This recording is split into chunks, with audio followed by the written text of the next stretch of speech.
Hello, and welcome to Big Witch Energy, the podcast that journeys into the wonderful and witchy world of Motherland for Salem. We're going to recap and discuss all of the delicious content in every episode. I'm Bree. And I'm Theora. Come along with us while we dive deep into the hows, whys, whos, and what of this amazing show.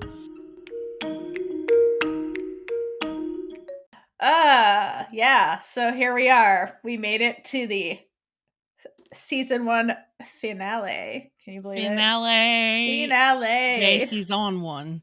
Season 1. It's been a journey.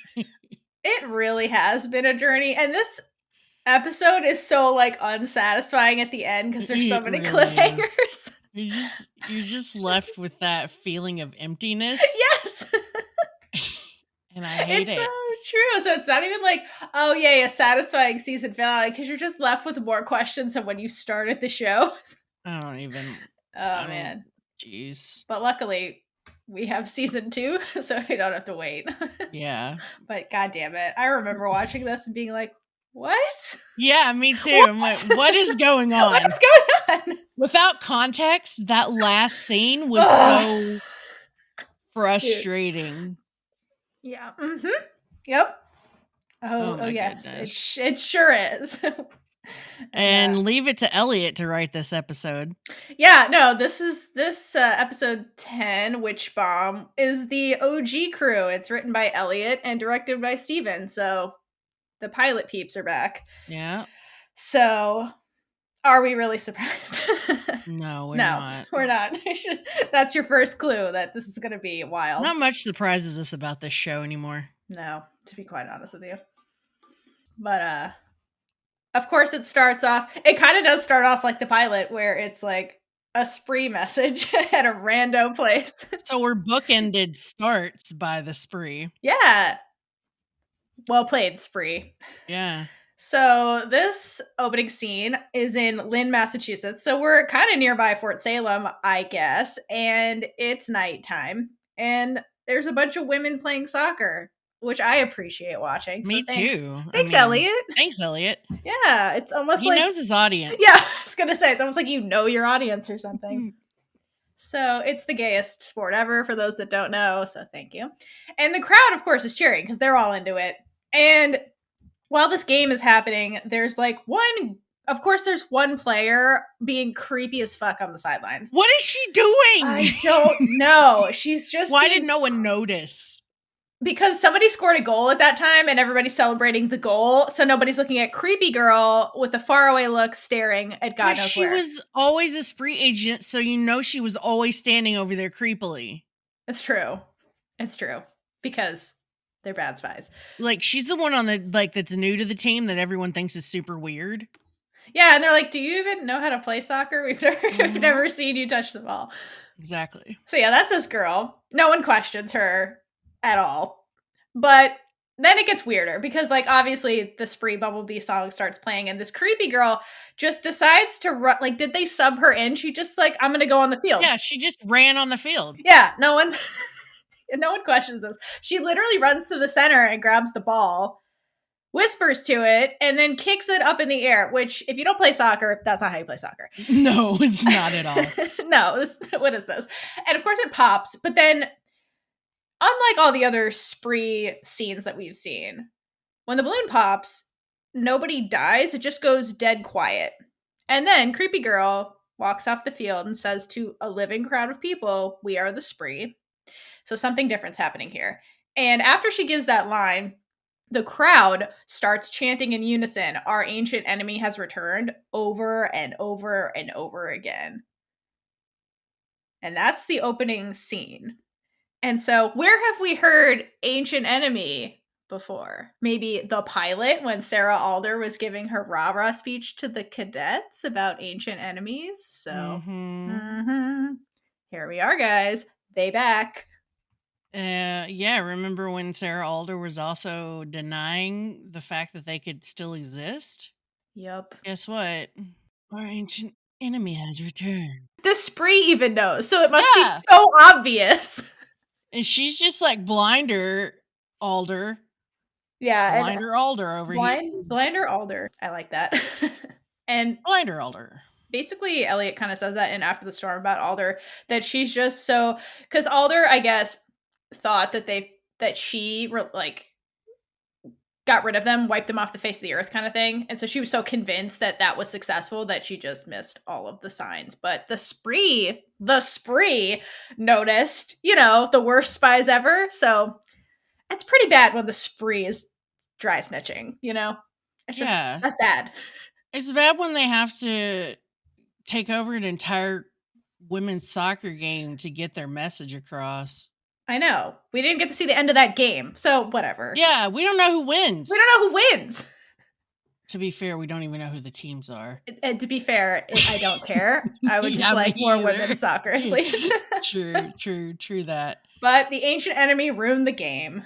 Yeah. Fuckers. People are going to argue with you about that whole gayest sport ever, though. It's have you seen women's soccer? Like, somebody's going to come in hard and say it's golf. Women's soccer. You can argue with me all you want. I will. let's talk about that. Message me. She'll double down. I will. Yeah. So after the creepiness, we cut to the unit, who I guess knows about the creepiness because the spree did something. So it's probably all over the news channel, singular, that exists in this world. So they're in the barracks. I think it's all three of them, and Tally is like commenting on the warning, and she's going like, "What ancient enemy? We had so many." And so this is highlighting that even in this world where witches are powerful and have a purpose as like these fighters or whatever, they still have always had enemies, just like, quote unquote witches in our world did. And even Raylla comments, she's like, pick your pick. We've had many, many, many. And they name a couple. I think they said like the church. At some point, other ones get tossed out there, but that's the most obvious. So that's why some people are so freaked out by Raylla's like Christian chanting, because the church was always an enemy.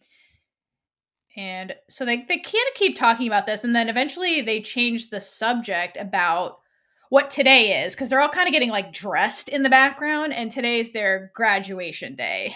And they comment that like, it wasn't fair or easy for them, but they made it through together. And so that's like the big growth of the unit, is that they started out this whole journey as like these individuals, but even by the end, through all the crazy crap that has happened to them, they're solidifying their bonds to each other. And Abigail, this is the beginning of Abigail tossing in affectionate shitbirds at Raylla. So like the first one happens here. And the unit just kind of all holds hands, and they're like, I know the world's crazy, but today's our day. We made it through basics and we did it together. Literal rah-rah sisterhood. Yeah, literally. They can't catch a break. Well, they can't, and it's about to be graduation time. But Alder's got to give a speech first, of course, because it's Alder. So she's got everybody back in that auditorium stomping as she talks about graduation and how this is the beginning of blah, blah, blah. Some of you will place at war college. Some of you will go to the front lines.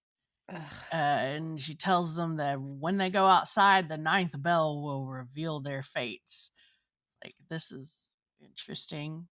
So what is it, like 9 o'clock? No, I think so. I was thinking about that. I think it's just the 9th consecutive toll. I don't think it has to do with the time. So I kind of looked into this. I was like, that's really weird that's the thing. That's because like the bells start ringing as she finishes this speech. So I'm like, what do they have, like 10 seconds to get out of this building? Yeah. It's super weird. But basically, I think that it's foreshadowing again, because bells ringing symbolically usually mean like I think this means like a death knell is what it's called. So it's like signaling like deaths to come. And then number 9 symbolizes like the energy of both an ending and new beginning. So she says that in her speech, like, this is just the beginning. So I think like that's the symbolism here for why they're doing this with like the 9th bell toll. But I don't know if it has to do with the time of day, although it's definitely like morning. So maybe it's 9 o'clock, and that's why there's 9. But there's never like bells. Do bells normally toll? No, I never. At Fort Salem? Wait, yeah, actually, I think maybe. But here's the thing: is it really a bell? Because every time we've heard any kind of bell-like thing, it's been a witch walking around. Exactly. So I think this is more like, are these real bells? That's my question. I don't know. From all the aerial shots of Fort Salem, I never seen like a bell tower, and I highly doubt they have a church because they're like pagans. They could have a temple. Yeah, but I don't remember seeing a bell tower. Me 'Cause that's, either. so maybe it is a witch doing it. So that's why I don't think it has to do with the time of day. I think this is more like a symbolic 9, like for their like culture or whatever. Don't ask me why, but I really wanted it to be real bells. I mean, it doesn't sound like that girl doing the bell Wong, toll in the wong, pilot. wong, Yeah, wong. that was more like a gong sound. Yeah, it was like Yeah. between a bell and a gong. Yeah. So who knows? Because we saw no bells. But bells, bellwethers. bells. But So- Alder saying this is just the beginning in that speech was just so much foreboding in that line. Oh yeah, absolutely. Ugh. Yeah. But damn. So everybody's standing outside. I don't know how they got out there so fast, but that's they what did. I mean. Yeah, like so we had a bottleneck to get out the door. Yeah, they're like running, everybody. Like, God, wait, it's bell number 8. Shit. So weird. Someone used work to widen the doorways. I don't know. So they all get outside before the 9th bell, and they're all standing in a group, staring at their medals, because we know those magically change. And then we get like a shot of Mama Bellwether looking proud. It's like, this is the day my daughter's gonna go to war college. And then the 9th bell tolls, and the unit is looking at their medals. Everybody's like excited, and most people around them are, like throwing the hats in the air and crap. And they're like just staring at their medals with these looks on their faces. And you know what has happened. And we get another shot of Petra looking some anger. She's looking some anger. So the unit is not going to war college. They're going to the front line because their medals say combat infantry.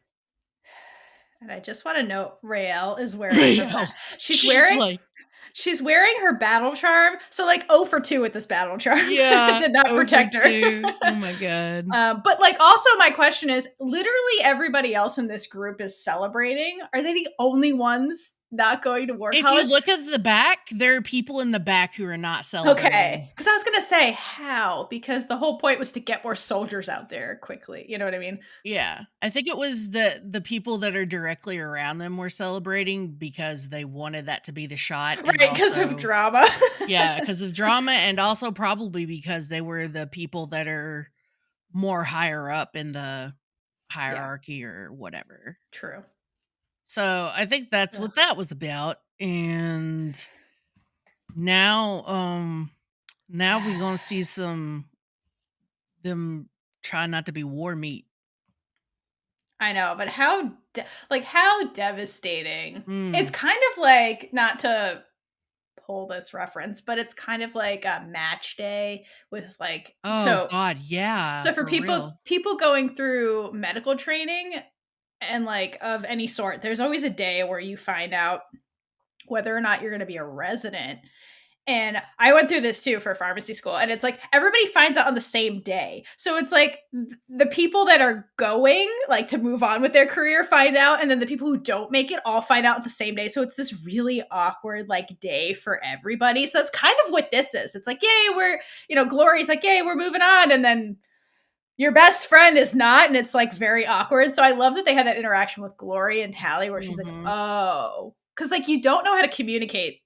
It sucks so bad because you've just been separated by this choice somebody else made for where your life's going to go. It's very awkward. And this is a real thing that happens. It sucks so bad. Yes. But yeah. Because like you just see the devastation on the unit's face, and like, yeah, Glory's like, oh, I was happy 2 seconds ago. Now I can't be. Yeah, it sucks. As somebody who's been in that position, it sucks. Raylla, I love Raylla's like, I knew this was gonna happen. Yeah, like poor Raylla. Again, Elliot loves torturing Raylla because Raylla's mindset going into the army was like, this is what happened to my mom. This is what's gonna happen to me. Whatever, let's get this over with. And then she got hopeful along this journey, and then her hope was just crushed in this scene. So it's basically like, oh my god, I tried and look what happened. Yeah, why should I try? Exactly. Yeah. Like, poor Raylla. It just like reinforced all like the negative stuff she thought anyway. So it's very just think back to all the like when she actually started to believe in herself a little bit. Yeah. Like just a little bit, and now it's all gone. I know. It sucks. Like, I feel like it hits her the hardest, to be honest. Yeah. Because Abigail's like, WTF, and Tally's like, shit. But like for Raylla, this was just like reinforcing all the negative stuff, and yeah. And Abigail's just more in the line of this isn't happening kind of, I think, at first. So yeah, totally. I agree. Yeah, Abigail and Tally don't know how to handle this, but Raylla was like, fuck it, I knew it. It sucks. But speaking of being tortured. Oh boy. We go to the blue light, and we have Scylla completely on her bullshit, conducting the bell song with her hands. Like, good lord. I think she's losing her mind at this point. Sass on that ass. It's like, how long has she been in this dungeon by herself? Did she not have like sores from sitting on that chair for that long? That's what I'm honestly concerned about. That, like, yeah, she has to have some kind of sores from just sitting. That's what happens IRL. So this poor woman. So she's obviously losing her mind. And so she's conducting. And Anacostia rolls in like, oh God, girl, you losing your damn mind. And Scylla's like, what's the graduation bells? Like, they're one step closer to dying for the cause. Because, yeah, that's kind of, it's a death toll. Like, it's a death toll. That's what this bell is. And Scylla gets that. And I want to note that Scylla's face looks much less grimy. Like, did Anacostia let her clean up a little bit? Maybe. I mean, they have to let her go to the bathroom, so. I would hope. We don't know. I would hope. But yeah, her face looks less grimy. So I think Anacostia is like softening and was like, here, girl, here's a towel. Like, clean your face. Yeah. I can't look at it anymore. Clean it off. It's for me, not you. And Anacostia just seems out of sorts a little. She's like exhausted and kind of agitated, and like she's just over everything, and she's here with this girl losing her damn mind. And she's like, listen, girl, I let you see Raylla. Give me what I want. We had a deal. And Scylla does what she does best, which is dodges the question. Obfuscate? Yeah, she's like, she dodges the question. She's like, well, why am I still here? Like, you want to see if I'm human? Like, girl, you know that we linked. I think there's some other reason you're keeping me here. And Scylla acts in this scene like she has all the power. Once again, because that's just her big witch energy. Despite the fact that she's the one shackled to a chair and is covered in dirt. But Anacostia just looks super annoyed and just exacerbated. Like there's a lot weighing on her, and she's in, like, I don't think graduation is helping Anacostia any. I think she's just on edge in general. And so she just kind of like sits down in front of Scylla. Now there's two chairs, I guess. Almost like Anacostia keeps coming back and had that chair for her there. Just throwing that out there. And she's like, I don't know, Scylla. What is the something I'm keeping from you? Just to tell me. You seem to know everything. And Scylla says what we're all thinking. And she's like, listen, I think that you're coming to the realization that if I am human, then the other people in the spree are also human. And we just might have our reasons for doing what we're doing. And life is not so simple as like good versus evil, which is what you want this all to be. And that's so true. And I think that's true for a lot of people in the army who are like viewing the spree, you know, when they look at the spree. And, you know, Anacostia is a little bit in like denial land about all of this. I think she's coming to that realization, like Scylla is saying, but she's not quite there yet. So she kind of like laughs it off, almost like, Scylla, you're going crazy. Obviously you would say something crazy right now, but Scylla has a point. And Anacostia just kind of like lashes out and is like, yeah, whatever, girl, you're ignorant. What the hell do you know? And then Scylla says, if only you could hold on to your pathetic story of good versus evil. And like, yes, queen, like this is what Elliot is trying to drive home here about, especially because going forward, we're going to meet other members of the spree that are more important than the ones we've seen so far. Because the spree in this whole world, it's much more complicated than this like Disney fairy tale brand of good versus evil. And we come to learn about Anacostia in like a couple of scenes later that like Anacostia, like her upbringing was very like black and white. like good versus evil, rules versus breaking the rules kind of thing. And so you have this like this very stringent rule follower, Anacostia, who's dipping her toe into the moral gray pretty much. And like Scylla is trying to help her into that by like being like, hey, like, come on, I know you see it. Like, let go of this black and white kind of stuff. Like, come into the gray, girl. Like, it's much more complicated than you want it to be. And Anacostia, I just think right now in this scene is just not ready to kind of deal with that. She's like, this is a mistake. Like, I got to get out of here. But Scylla keeps persisting. Like, she's determined to break through to Anacostia and like open up her eyes. So this is a little bit of like, because I don't think Scylla really has much to gain from this. It's almost like her version of empathy / helping Anacostia, who's kind of helping her. And she's like, listen, Anacostia, like, you're not a child. You're a grown ass woman. And even more importantly, like, you're a witch. And I think she's trying to, like, show her, like, hey, like, you have stake in this game, too. Like, the ancient enemy, like, all these people, like, they're coming after you, too, because you're a witch, regardless of what side you're taking. So at the end of the day, it doesn't matter. Like, and I think this is a kind of a commentary thing about how whenever you have people in power or trying to gain power, they do the old Roman strategy, which is like the divide and conquer kind of thing. And so right now you have this in this world, you have witches that are fractioning off into different groups, right? You have the Hague, which kind of keeps like the military people kind of on the same side ish. We see that that's not always the case with Alder just doing whatever she wants and China and Russia doing their own thing.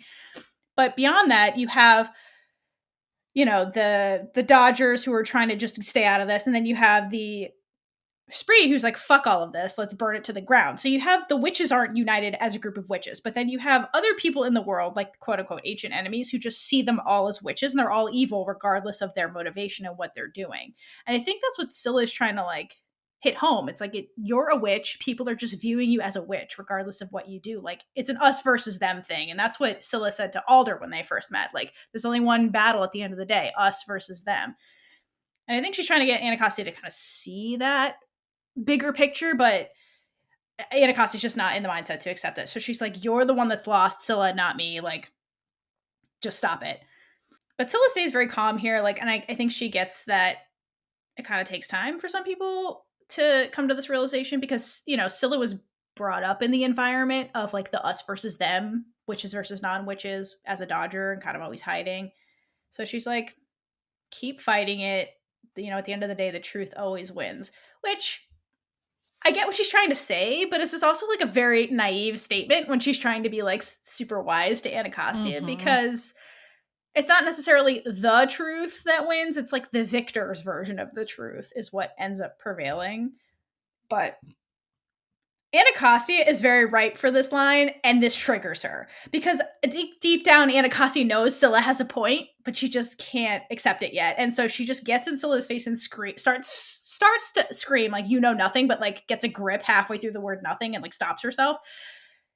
And I think Scylla's a little surprised at the outlash, but her face.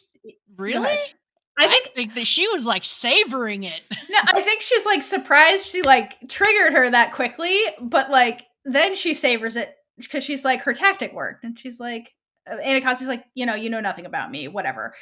But there's like no conviction behind the statement from Anacostia because I think this is starting to like, Anacostia's starting to like come to the realization here.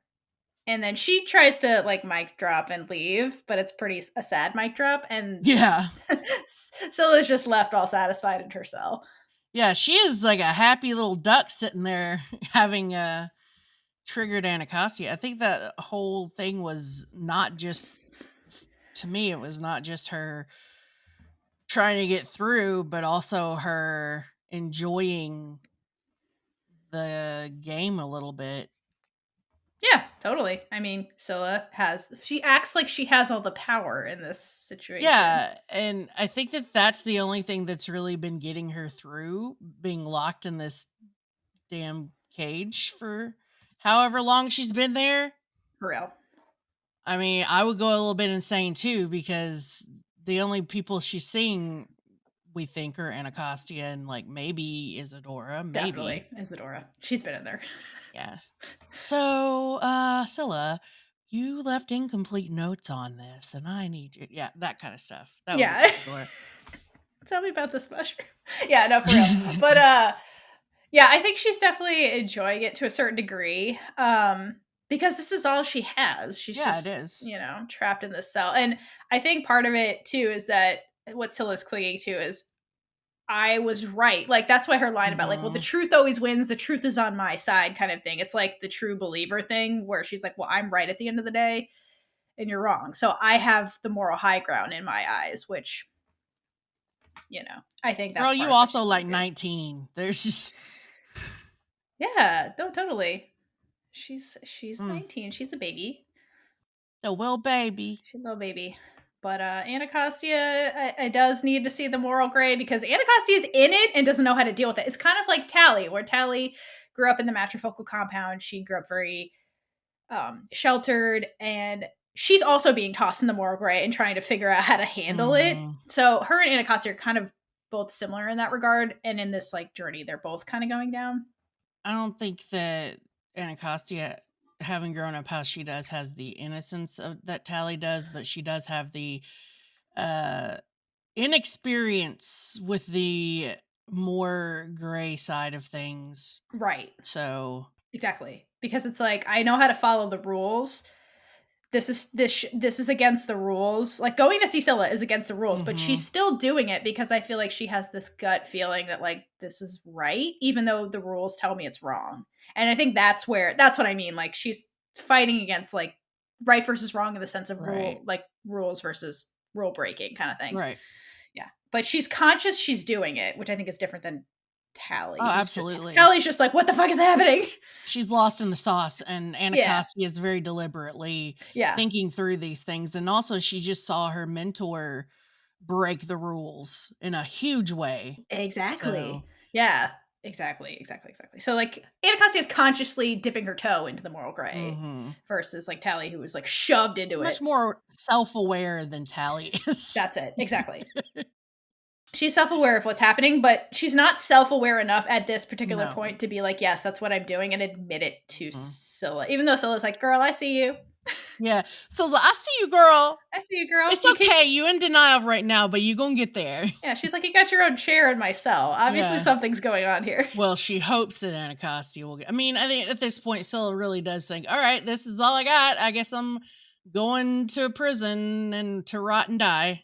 Yeah, she's like, but at least I have someone talking to me, so I don't go completely nuts with these bells. Someone that knows Raylla and sees her, so at least there's, Yeah, some tether to the world, I guess. But anyway, so then we leave Scylla in the cell being satisfied, and we go to the unit back in Cersei, just upset, understandably, in their room. And Abigail is just like pacing. Raylla just, again, is being like, I knew I was fucked. They all just got Avenue F. Let's put it that way. They did. They got Avenue F to the extreme. Yeah, extremely Avenue F. Like, there is no Avenue F anymore. That's how F they are. Alder blew up Avenue F. Alder nuked Avenue F. And Abigail's like, this has never happened in American freaking history before. I love that line. Me too. Yeah, because again, like, she's right. This has never happened. And I think that's such an important line because where we're introduced to this whole world, like a lot of things are happening that have literally never happened before in American freaking history. Like Abigail's saying that like a bellwether not getting into war college. That's true. But like all this stuff with like the ancient enemy returning, the spree, like a lot of things that we've seen are just have never happened before. So I do love that line.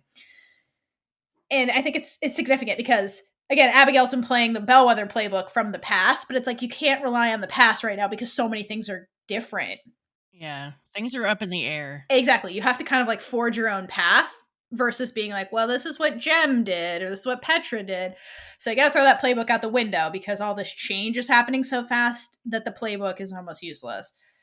They're like dodging all the hits. Yeah, totally. And yeah, so Abigail's obviously freaking out and they're like, Tally and Abigail are just like, yeah, Tally and Raylla are just like, yeah, this has never happened to a bellwether. Like, we get it. Like, shut up, Abigail. Like, we're all fucked.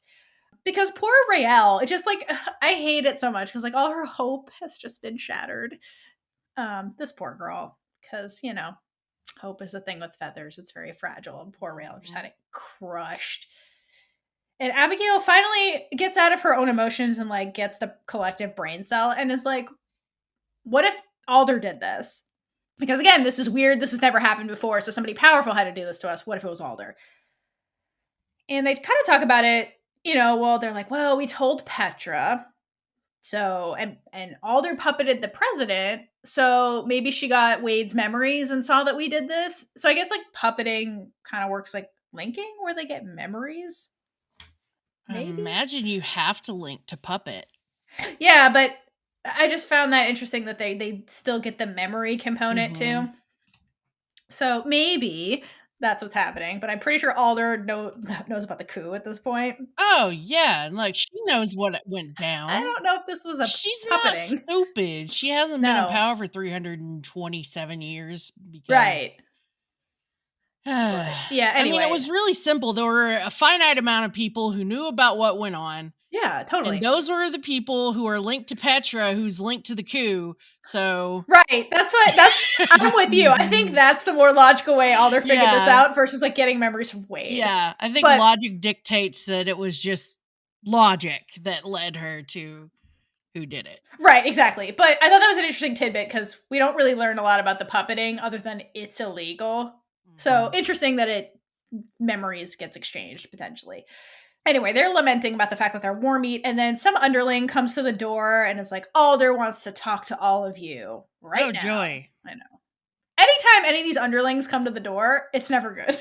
It's like going to the infirmary. No, it's either Petra or Alder. Yeah, okay, so I saw this woman, and I'm like, she keeps showing up. I think she's Petra's assistant, but then when she was like, Alder wants to see you, I'm like, I think she's just the office assistant for the generals. This poor girl has probably run so much all over this entire military base. Right? Yeah. She's the one that goes on the coffee runs and all that stuff. She's the most fit person there. She is. She's they had to get somebody who ran cross country in that role. They got the best cadet that like accelerated at Flying Lady's running lessons. Exactly. And they're like, you're going to be a great assistant one day. Yeah, guess what? And she was like all happy at first, going, oh my goodness, I get this really great position in the general's office. I'm not war meat. What, bitch? Yeah. She like kind of wish I was on the front lines doing this shit. That poor assistant. I know. I feel so bad for her. Me too. So here's the other thing. Does she walk back on her, or she run back on her own?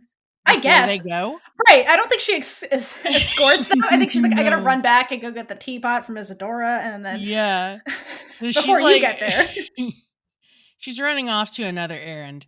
Right. While the eunuch goes up to Alder's office, and in Alder's office is not just Alder. We've got Adil and Kalita. So there's a slight clue of what's about to go on. And Alder informs him that Kalita requested that, except Kalita stops her and says, insisted. Because Kalita's got to like throw her little big witch energy out there. Dude, I laughed literally for 60 seconds when this happened. So good. It's so fucking funny. Her big witch energy cannot be measured. It's so ginormous. The way that Alder's face just goes, oh. I know, her side eye too. It's just like, yeah. Must you, Kalita? Must you? Must you. So she repeats, insisted that they come on the mission to rescue the Tarim due to Raylla healing Kalita of the witch plague. Because that's the only person that's been able to do that. Yeah, so this is where I wonder, like, coup aside, if Alder did this move with taking them out of War College, because again, she's so desperate to get the Tarim that she's like, okay, if these are Kalita's terms, I have to give her this. I can give her this. Well, couldn't she take them out of War College anyway? Well, I don't know. Can you deploy people in War College? I think that she's Alder. She can do whatever the fuck she wants. I mean, that is what she is, in fact, doing. Mm-hmm. But I wonder if that was part of this take them out of War College. It could have been part of it, but I think the main part of it was to be like, listen, this is who's in charge. You're going to I don't know if she actually intended for them to actually go to the front lines. That's my question. did she really just want to throw them out there, and for them to die, and that's whatever secret to die with, I not don't die with them because some other people know, but I don't think so, because if she has to think of this, I mean, I know she's desperate to get the terrain, but if Kalita is telling her that, hey, Rayella is the one that saved me, not anybody else, I think that has to click with Alder that, okay, this fixer is unique and uniquely powerful. So I need to keep her close to me. I think that's Right. part of it too. Like, Rael's an asset in some way, shape, or form. She has to be with me. So I think that's part of it too. She's like taking them out of War College to keep them close to her, potentially too, because that would strategically make sense for Alder to do. So I don't think it's more so like, hey, go die in the front lines. She's like, hey, I got to go to the front lines. You're coming with me, kind of thing. Maybe. But also, Tally could be the new office assistant afterwards. Hey, she could be. Tally would still be up for that. She would. She would. Mm-hmm. Well, not at this point, because right now she's kind of like questioning. I was going to say, by the end of this, but also like Tally would be a great office assistant because she can anticipate your needs because she knows things. Exactly. Perfect. Oh, think about that. Yes, think about that. I think some people have. Listen, I'm here for all the ships on this show. Me too. Well, okay, I'm not here for Tally and Garrett. I'm sorry. Okay, no, I meant the Sapphic ships on the all show. the Sapphic ships we will sail. Yes.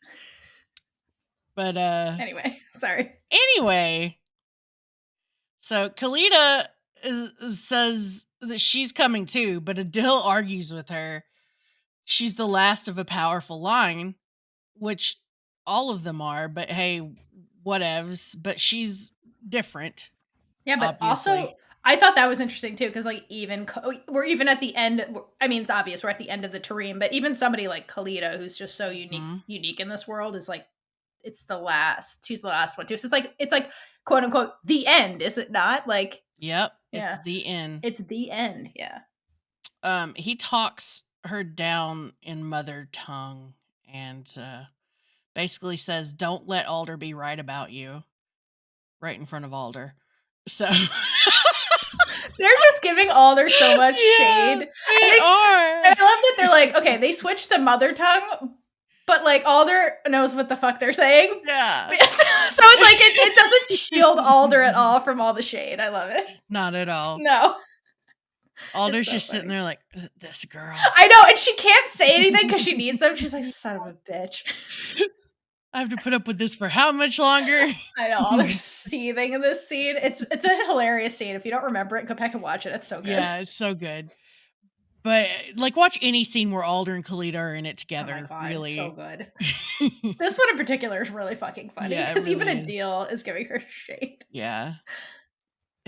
Dude, she can hear you. I know, that's the thing. She's 1 foot to the right of Kalita. Like, so I really would have loved another like angle so we could see Alder's face at that moment. I know. God damn it. If that is on the cutting room floor, we want it. I know. Elliot, this is a request. I know, we have a lot of requests, but this is a simple one. Yeah. Give us Alder's face in this scene. I want it. Yeah. So she informs him that they're going to leave in the morning. Where are they leaving that day? Why is my brain? I wrote 1300, girl. It's 1 o'clock in the afternoon. Oh, well, I didn't remember that. For some reason, I wrote in the morning. What is wrong with me? Don't answer that. No, I think it's just like we're leaving today. Which makes sense considering what Raylla says in the next sentence. Exactly. Or the next sentence. The next freaking scene. The next scene. Yeah, totally. But I just want to say the one last thing that I love that Adil's line to Kalita. He's like, hey, don't let her meaning Sarah Alder, be right about you being so freaking arrogant. Take it down a notch, Kalita. But like, again, in that respect, Kalita and Alder have similarities. So I think like they're both Kalita's mini Alder. She is. No, and I don't mean that in any kind of like bad negative way. I think positionally in their cultures they're very similar because they're at the top of the food chain and nobody comes close to them in terms of power and like challenging them. So like they can be arrogant because like they have no equal, so to speak. Right. So Well, that kind of environment or that kind of position / environment breeds arrogance. exactly, totally. And so I find that also interesting. So from a cultural, they're culturally similar, even though they can't see it. Like these two witch groups is kind of the thing there. So I love it. And yeah, so Raylla in the next scene lets it drop to poor Papa Collar that she's getting deployed like right the fuck now. His and also, face. Also, side note, what the hell was he doing? I know. When she I think okay, this is what was Isadora doing on screen moment. So he was in a like when Raylla, the scene starts, Raylla comes from the office. So like, okay, keep in mind timeline wise, they had the bell ceremony, which maybe was 9 a.m. We don't know. Then the unit went and like cried in their dorm room. Then they went to Alder's office. So like all this time passed before Raylla sees her dad again, who was there when Alder was giving the initial speech about, hey, the bells. So like Papa Collar's been there this whole time, and then this whole time has elapsed before they're reunited again. So he was doing something. He was at some reception for the parents Yeah. and awkwardly standing in the corner eating a cracker and cheese. I think that was part of it. But I think he also went on a tour of Fort Salem at some point because his comment to her is like, she's like, how are you doing? And he's like, old buildings or old buildings. So I think he went on some tour. But who gave the tour? So I think Isadora gave the tour because, again, all the generals were doing war stuff. She wasn't in the war office. She knows Fort Salem very well. So I think Isadora got roped into giving this tour, and she was like, I think his line, old buildings or old buildings, come from Isadora, who really doesn't know anything aside from the Necro Lab. So any building, she's like, this is a building that's been here for a long time. Some time, yeah, exactly. Papa Collar's like, he doesn't know any better because he's not a witch, because he knows no history about this place. He's like, cool, who is this woman? This is the worst tour ever. And so Isadora's like, great, you saw the buildings. Here's the crackers and the cheese. Enjoy. I'm going to go do stuff with dead things. And like, she pieces out, and that was the tour. So really, Papa Collar has nothing to take away from this tour other than like, these buildings are old, and that's what he tells Raylla. Unless you want a healing lesson. Well, yeah, and no one wants a healing lesson from Isadora. So she witch mic drops to go to the Necro Lab to talk to Scylla in the dungeon, because she's like, hey, I need you to read something for me. So that's what Isadora was doing this episode. And so Papa Collar obviously is confused about Fort Salem because of this tour with Isadora, and he's like, I'm just glad to see you, Raylla. And I'm happy to see you're wearing the battle charm, even though it didn't help you get out of being deployed. Yeah. So I love that. And Raylla obviously gives the comment of like, well, I'm definitely going to need it because I'm getting deployed today. And poor Papa Collar. So his face, he does this journey of like being scared, shocked, and pissed off all at once. But the emotion that never crosses his face is surprise. It's almost like he was in the same boat as Raylla, of like knowing what conscription meant to Raylla Collar. It's that she was going to follow Willa Collar's footsteps and be deployed immediately, because this is the same shit the army pulled with Willa. And so he doesn't look surprised. He just looks like terrified and scared that this is, that time has finally come, kind of thing. And, Raylla says, I didn't get into war college, and Papa says, neither did your mom. It's okay. And it's such a contrast from like the way Petra reacts to like Abigail not getting into war college, because like, again, he's very supportive. It's not like he's any less proud of Raylla for not getting into war college, but he forces the smile with her, like, hey, I'm still proud of you, but I think he's just so fucking worried for her. He's terrified. And in this comment here about comparing her to her mom, Raylla gets Willa Collar triggered and starts toying with the battle charm. And then she finally asks the thing she's wanted to ask her dad for a really long time, and that's, why didn't this charm work for mom? Like, why didn't this keep her safe? And before we get into the following lines after this, I think the fact that Raylla is doing this so quickly is a growth thing for Raylla, because I think Raylla has come to this realization that like, hey, life is short. If I want something, or if I'm with somebody, I need to say the things I need to say to them when I have the chance. So this is something that's been weighing on Raylla since the pilot. She's like, I wanted, she told Tally, I wanted to ask my dad about the battle charm, but like, I didn't want to hurt him. And I think that's still true in this moment, but she's like, I may never see you again. So we got to get all this out now, kind of thing. And I think that sticks with Raylla, like, just forever going forward, like, with people she loves and, like, saying things she needs to say right now. And so Papa Collar finally tells her the story about the battle charm, in that he's like, well, Willa never brought it. She didn't bring it on her last tour. And he has this look on his face, like he's annoyed by this, almost like him and Willa fought about this. Because think about it, Papa Collar had the battle charm and he knew he had to give it to Raylla on conscription day. So, like, she, meaning Willa, had to leave that with him. So I think they fought about this. Because he comments later too, he's like, well, you know, your mama really wanted you to have this. So I think they had some conversation and they fought about it, where ultimately Willa won. And she's like, I'm not bringing this. You're going to give this to Raylla when she gets conscription. When the time is right, you give her this. You give her, like, she left all these breadcrumbs for, like, Raylla. We come to see. So I don't think Papa was on board with this. He's like, I'd rather you come back alive and give it to her yourself. But Willa's like, nope, you give it to her. And ultimately, this was the battle Willa never came back from. So Papa, I think, is mad about this, but it is what it is. And Raylla's confused because I think she was either assumed something different or was told something different, which was, I thought the battle charm came back with Mom's medal.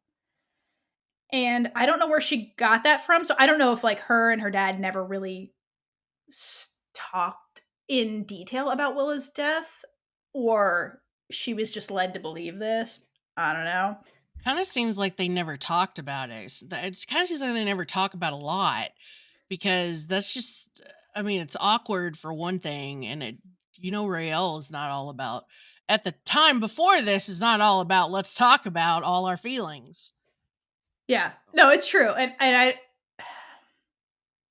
I don't know. I have a conspiracy theory about Pop Collar, but, like, do you think he knew? I think he knew.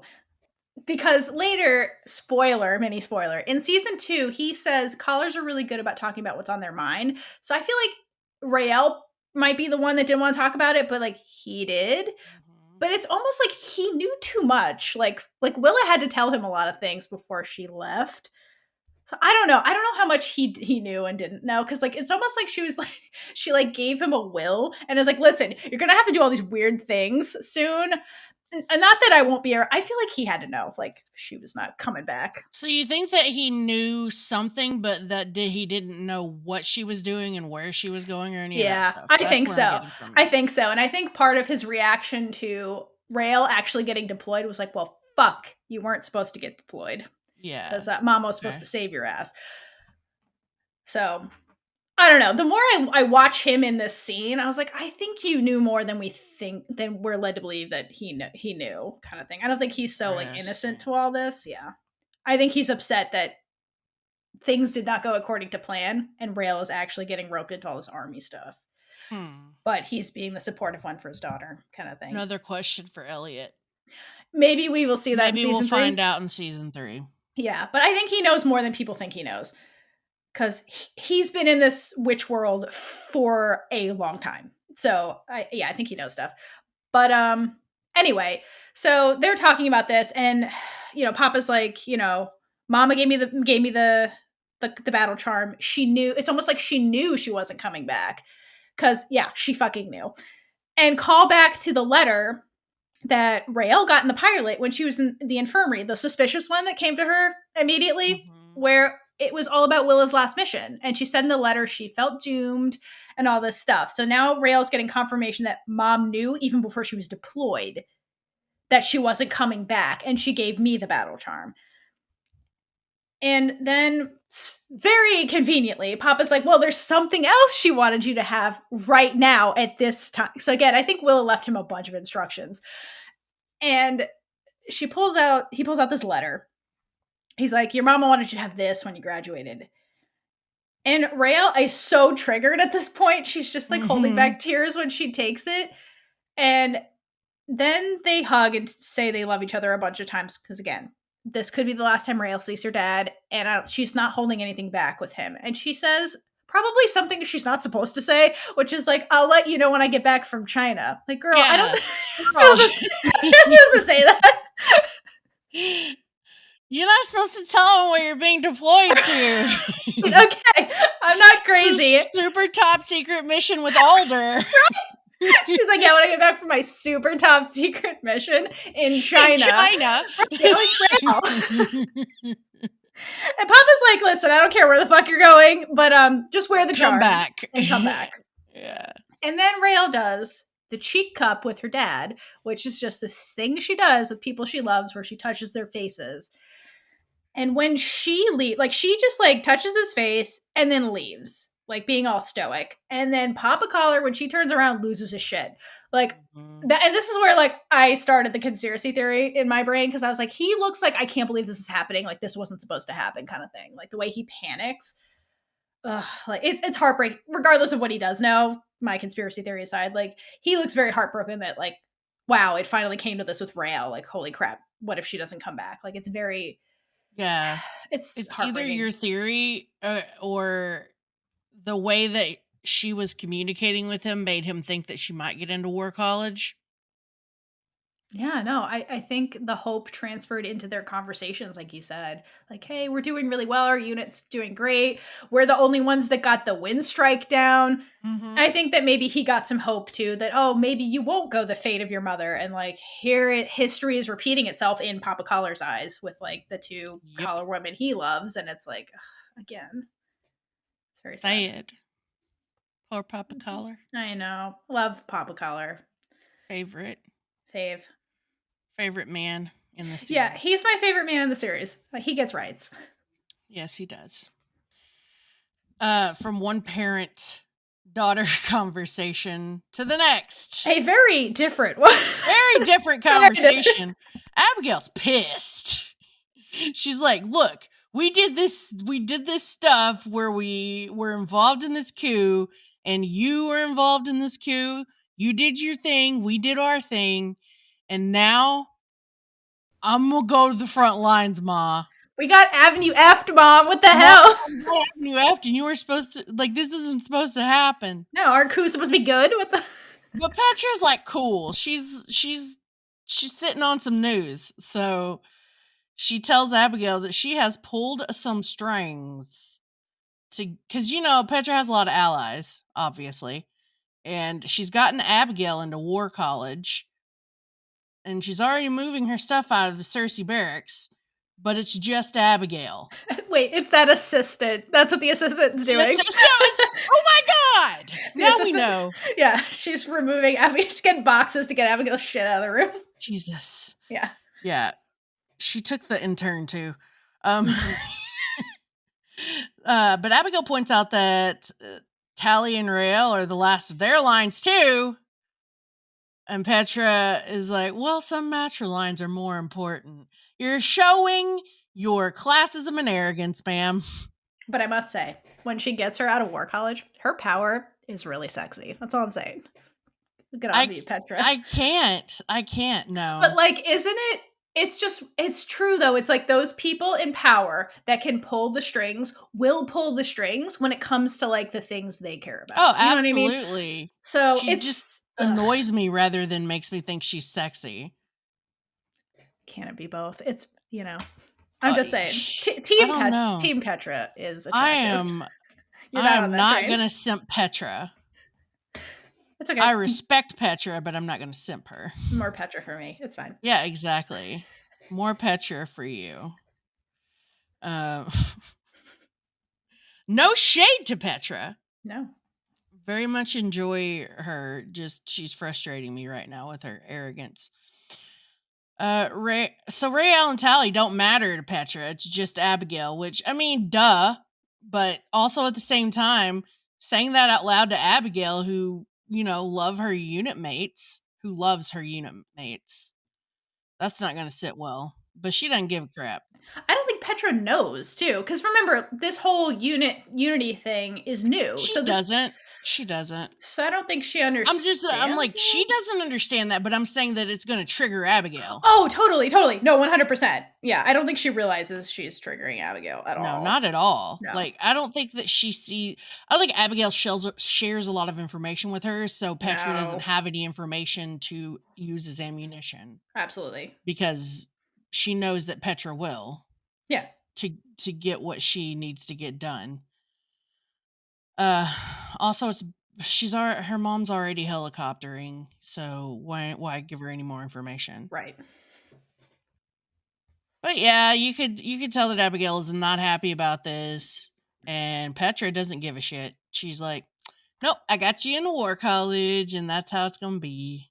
But isn't it interesting that now Abigail is in this position that Tally was in the pilot, where Tally had an out from the army, Mm-hmm. and now Abigail has this out. And Yep. so it's interesting that now this is being presented to Abigail right now in the story, where Abigail's a very different person. And what choice will she make? We'll see Exactly. later. Yes, we will. But we go to Mama Costia, who is with Tally and Rael, telling them that Abigail won't be joining them, which sends Tally into a tailspin. And she starts going off about, like, this is like, what was all this stuff you were teaching us about sisterhood? And she's pissed. Tally, this episode, she just gets continuously more and more pissed, it seems, until they get towards the end. Yeah. And Rael once again is like, "Are you surprised?" Like, Yeah, Rail's just like in her defeatist mindset again, and Tally's like, "But the unity stuff, it was all a lie." mhm. Yeah.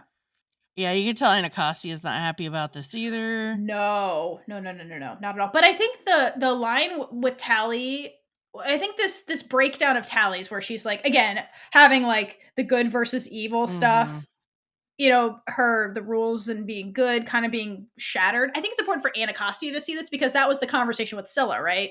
Yep. And now she's seeing like the consequences of that in her like little baby cadets. So, yeah.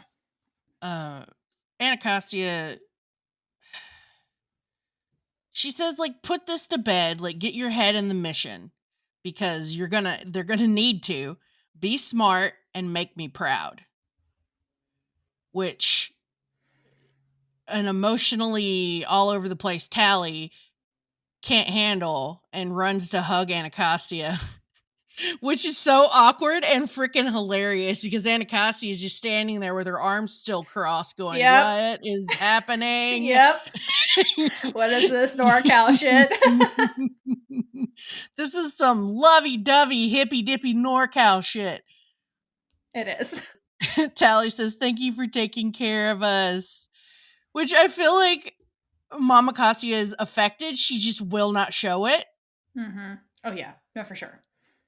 But she says, she does like give him a little nugget when she says, I need the two of you to come back so you can continue to frustrate and age me prematurely.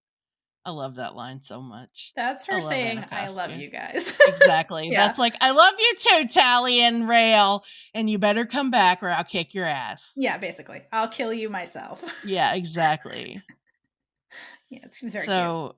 But before Anacostia can get out the door, a very teary Rael stops her and rips out my heart too by asking Anacostia to make sure that wherever they're moving Scylla, that they take it easy on her. And she says, I know she's messed up, but she's not all bad. Which is another thing that I think Anacostia needed to hear.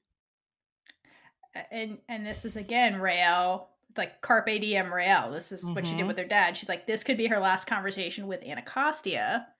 Yep. And so she's like, hey, like I may not get the chance again to say this, so be nice to her if you can. Be nice to her. I still love her, even though. That is what this is. And she's like, if I love her, then there's got to be some good. She's still not all bad. We had some good times. But then Anacostia leaves and Rael goes back to Tally and they share a moment. And then Tally says she can't believe Abigail would leave without saying goodbye. And Rael just sits down and comforts Tally and they cry together. Yeah. Well, Tally more than Rael, but it's Tally. It's Tally, so I have a feeling that Tally cries at everything. Yes. Even like commercials. Yeah, or like Pretty Clouds or like whatever. Yeah. Whatever. She's bursting with emotions all the time. She is. She's very I mean, and Raylla may wear her emotions on her sleeve, but she does have like that not going to hit you with them kind of vibe. Unless it's anger. Oh yeah, unless Like, it's I anger or think discontent. right, Rael's negative emotions will attack you, but her lovey-dovey emotions not so much. Whereas Tally's kind of the opposite, and you need to like, Unless you're Scylla. yeah, but with Tally, it's like her lovey-dovey emotions will just Mm-hmm. pour out of her, but you need to like really push her to get angry. So her and Rael are on opposite ends of the emotional spectrum when it comes to like which ones Mm-hmm. leak out versus which one you have to like poke out of her. Yeah. But I just want to say one last thing about the scene. I think the big key dialogue in this scene is when Tally's very upset and says to Anacostia, "This is an utter betrayal of everything you taught us." And she's talking Mm-hmm. about, like, you know, Abigail defecting from the unit and that being okay. And I think that is so important for Anacostia to Yep.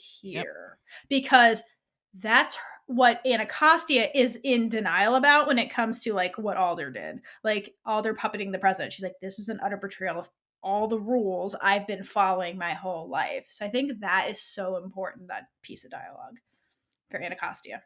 Absolutely. And speaking of Anacostia and Scylla, so we go back to the dungeon where Scylla is in her spotlight when Anacostia just like rolls in. Because I think she gets, you know, triggered by the unit and then is like, okay, let me go confront Scylla again. And Scylla's like, cool, you're back. You gotta She give me. comes prepared. Yeah, she's like, you gotta give me one more chance, girl. You keep coming back here. And Anacostia doesn't say anything. She just rolls in and gives Scylla this photo. And the photo is creased into fours. Like this thing it's been around for a hot minute. It's been pocketed. It's been hidden in books, whatever. And it's a picture of Scylla's parents. And they look very happy in the photo and they're like hugging each other. And Scylla, with her little dirty fingers, this is why I don't think she let her shower. I think she like. Yeah, no, she definitely didn't let her shower because her feet are dirty and so are her hands. Exactly. I think she let her clean her face, but not her hands. So, but Exactly. her fingers automatically start like very reverently tracing this photo. And Anacostia sits down and asks Scylla, or I don't know if she sits, but she basically asks her very honestly, like, what happened to them? Like, there's no malice behind this. She's just asking a question. And Scylla, you know, is like, I'm sure it's in those army reports because, you know, the army killed them. And Anacostia says, you know, I want to hear it from you. What you saw. And Scylla tells her, you know, the story of how her parents were killed. And Scylla was 16 years old and they were dodging around the session. And while she's telling this whole story, Scylla's eyes never leave the photo. She's just looking at her parents, like reliving this.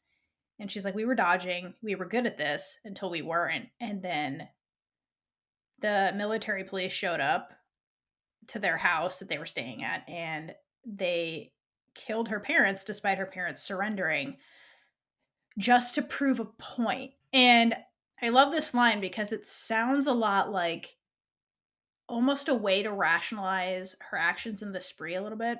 It's like, even though these people that I'm killing kind of like aren't really in the fight, they're kind of quote unquote innocent. I'm proving a point, just the way the army proved that point with my parents, kind of thing. And I think Scylla's biggest regret kind of comes out in the story because she tells Anacostia, I was hiding in the garage and I didn't do anything. And now I fight. Now, because I think that was kind of a turning point with Scylla where, yeah, she had all this contempt with regards to the army because she was, you know, grew up as a Dodger, evading it and lived a life in hiding.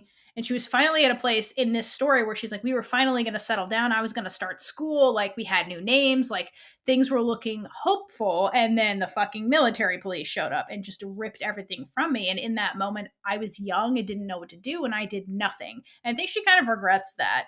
And, Mm-hmm. you know, and now she's like, now I fight in that honor. And Anacostia kind of takes the story in and lets Scylla know that she lost her parents too.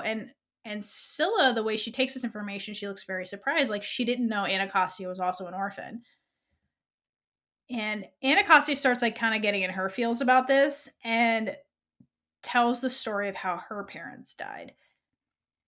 And tells her that it wasn't anything war related, kind of like it was for you, my parents died in a car accident.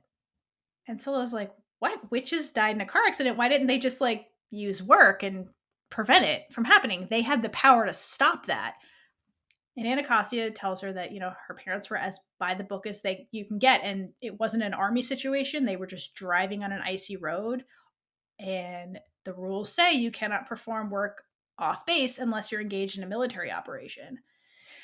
And in that regard, again, it's reinforcing the fact that this is how Anacostia was brought up. It's very black and white in her thinking. Like, rules said don't use work. So her parents, even though they were actively dying, did not use work to save themselves.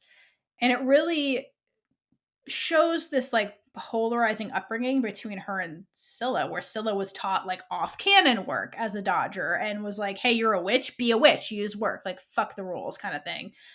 But Anacostia was like, no, these are the rules. Like, we follow the rules. And, this isn't a military thing. We're not going to use work. And, that's kind of highlights the two of them. And in this aspect, like, even though I think Anacostia understands why her parents didn't use the work, it still makes her very upset that she's like, after that, I had many mother figures, including Alder, people that kind of took me in. And we know that these were army people that took her in. But at the end of the day, Anacostia still misses her, biological mother. And she starts really honestly crying thinking about this. And I think Scylla kind of gets that, like missing your parents thing. But Scylla, again, tries to drive home her point. And she says, I hope their sacrifice was appreciated because they were wearing collars and chains and didn't even know it.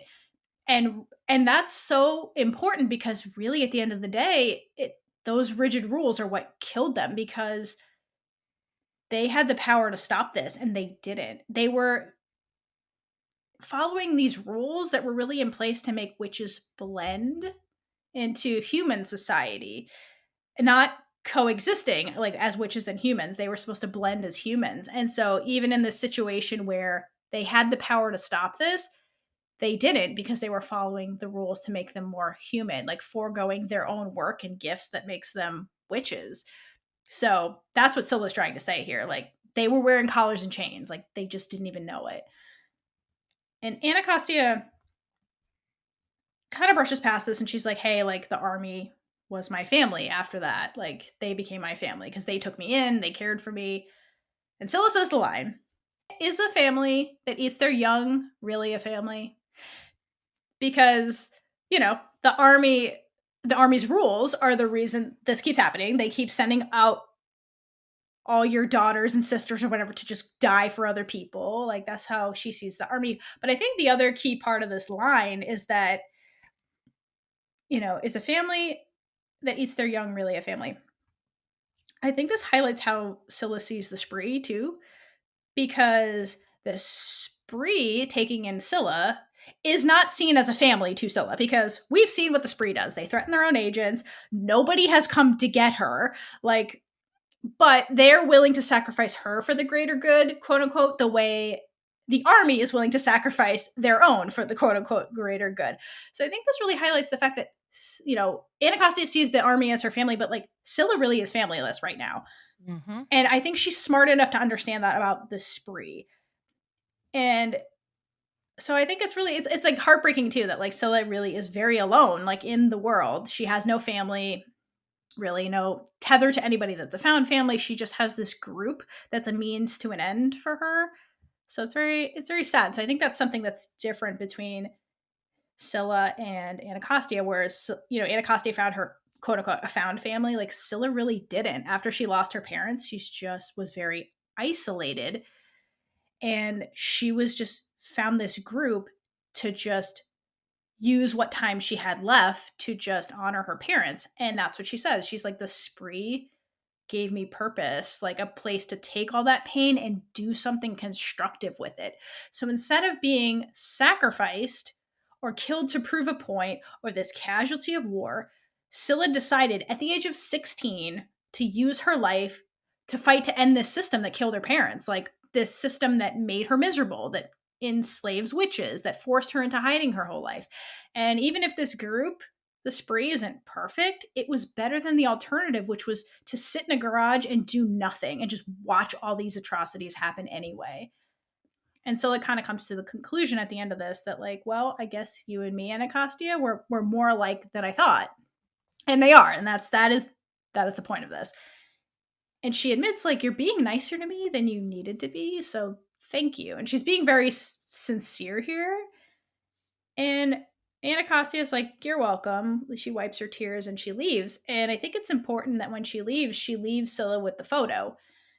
And so at the end of this scene, while they just talked about, the fact that they were alone and then they kind of found groups, even though Scylla still really is alone at the end of the day, she now, even in the cell, she has the photo of her parents and she's not totally alone. She at least has, the memories of them. And more importantly, at the end, she kind of found a kindred spirit with Anacostia. So that's a start of like a found family tie and the birth of the best bro TP on this show.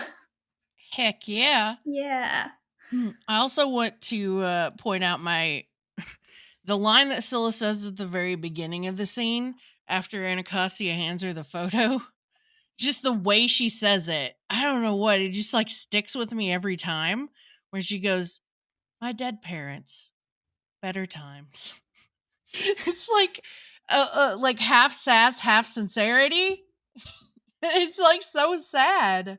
It is, and I think that's part of why Anacostia let her keep the photo, because Yeah, at the beginning of that story she tells, it was better times. Like, exactly. They were literally moving on and forming a life. Like, she was starting school and all these things. So like, yeah, like, it's very truthful and heartbreaking. She's like, better, because I think it's bitter too. It's like better times because they were torn from her, and that's what the military police did. So and I think Anacostia gets that.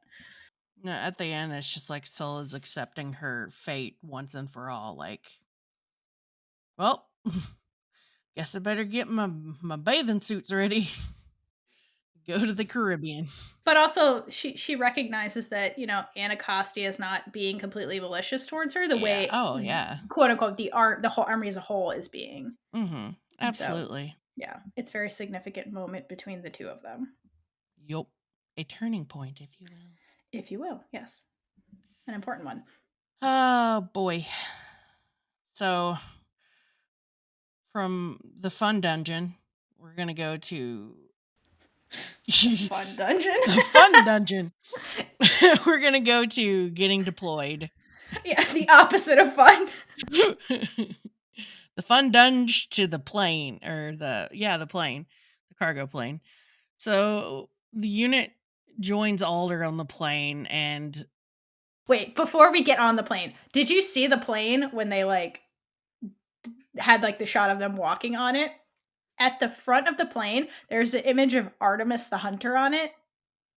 No way. Yeah, there is, and it says her name too. So it's like even the planes have like those mythical like female like warriors. Oh yeah, I know, it's super cool. That's my favorite goddess. Me too. Me too. Artemis is my favorite. Aw, twinsies. I'm gonna have to go back and look at that again. Yeah, it's really cool. How I missed that. I think I was delirious when I was watching it this time. So I've literally never noticed it before. So okay, I thought that was pretty cool fair that enough, they have like important figures on their planes. It's really cool. Yeah.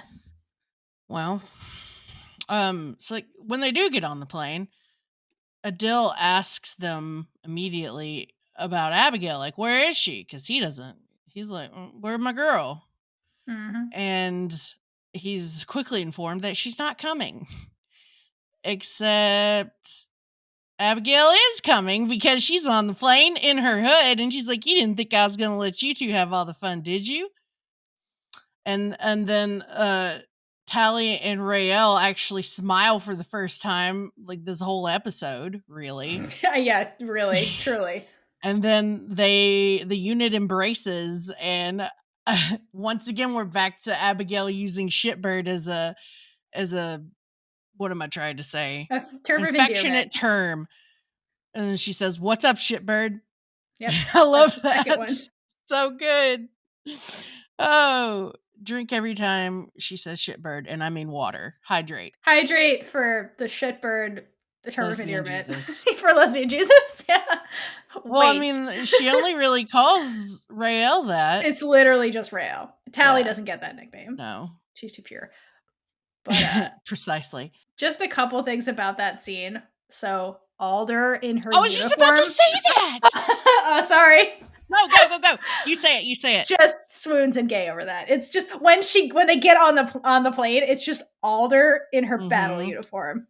Oh my god, it's so good.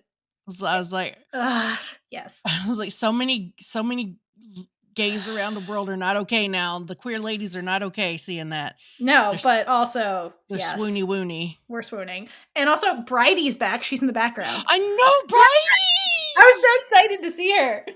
But I do think that there's that moment where Alder and Abigail look at each other, and I think there's like Alder's like, "All right, I see you."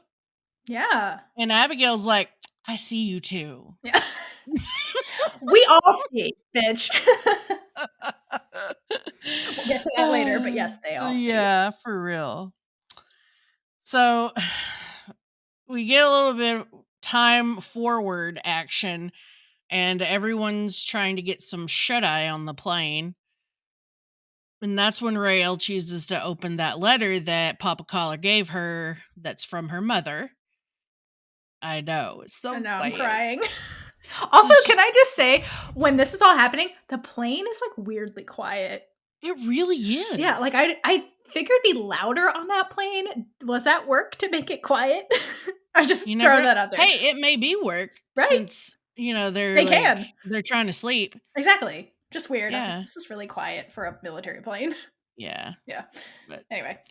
Raylla touches the sigil, or does the sigil on the letter, the symbol on the letter, and her mom appears and starts saying the words that are in the letter. Like, I left the charm with Dad. Soon you'll need it more than me. And she tells her, I love you more than the sky above and the earth below. It's one of the best lines in the whole show. It is, but also put a pin. Yep. So put a pin in all of this. Like they're like, everything. They're like, do you remember what Mama Collar looked like from the pilot? No, here she is again. Here she is. So that very important look at Mama Collar. This is what Mama Collar looks like. And she tells Raylla in the letter, you have powerful work in you, girl. So once again, another reference to how powerful Raylla is. Again. Trust your gift and never doubt it, not even for a minute. And then the next super heart-tugging line of, I will always be close watching over you. Put a pin in that, too. Put a pin in that. Also, last thing about this whole letter. She opens the letter with saying, I'm deploying to Greenville in the morning. Mm-hmm. Go back to the pilot, because this was the battle Raylla brought up to Abigail when they were fighting. So, like, again, Mama Collar saved all these letters about this Greenville deployment that she conveniently just sprinkled back to Raylla throughout the whole fucking season. Just, And the other key dialogue in this letter that kind of becomes important going forward and illuminates, why Raylla was so upset about the army too, is Mama Collar says in the letter that basically she's been away from Raylla for so long and that she hated, strong word, hated that she was away from Raylla. So again, the army took Raylla's mother away from her, not just getting her killed in battle, but like kept her away from Raylla from all these deployments. So that's another thing that really shaped Raylla that comes out in this letter that I think is important. Yeah, absolutely. And then Raylla's crying, and I'm crying too. Yeah, we're all crying. We're all crying, and she's looking at the space where her mother, I guess the specter of her mother just was. But then, like, right down the way is just Alder. So... Who is not her mother. Who's not her mother. The opposite. Anyway, one last thing about these past two scenes. I guess I should have said this earlier, but when Abigail makes the decision to join the unit, Elliot talks about this in After the Storm and basically talks about how this is the birth of a new leader with Abigail, because instead of doing what Petra probably would have done, is like staying with the bellwether power, the bellwether privilege. She's choosing sisterhood first, which is completely different from what the previous bellwether leaders have kind of done. And he says that she's more worldly and more smarter as a leader. And so call back to Abigail's name, which literally means, well, not literally, figuratively means wisdom. This is the wisdom component of Abigail when she's coming into her leadership role as a wiser leader. So I think that's important, and that's where her name kind of comes into play. And Ashley says too that, like, I think this is important for Abigail. Her biggest lesson over the whole season was really learning how to care for other people and not just look out for Abigail. And so she comes to this realization that, hey, my unit and I, we're in this together, and she knows she can fall back and rely on them. And so that's very important for Abigail as a character, that she came to that. And so it really just, she went through so much growth this whole season. And so this is really like the culmination of all of that. And it's very like an important piece. I honestly think she had the most growth. I do too. Like, having like really gone back and watched all this and analyzed it, I agree. I think Abigail had the most growth this season, to be honest. Absolutely. Because, like, she goes from one extreme to, like, yeah, not another extreme, but to a totally different place. Yeah, exactly. Like, pilot Abigail would never do this. No, never. Like, it's so huge, like, her journey. So I absolutely love her character arc this season. It's so huge, like what she went through and where she is right now. This very like wise leader. Like, she's more worldly and she has a better head on her shoulders that really like makes her the perfect leader for like this unit. It's amazing. I love it. Yeah. It's rewatching all of this once again, but in an analytical type mode, has made me appreciate that character so much more. Yeah, totally.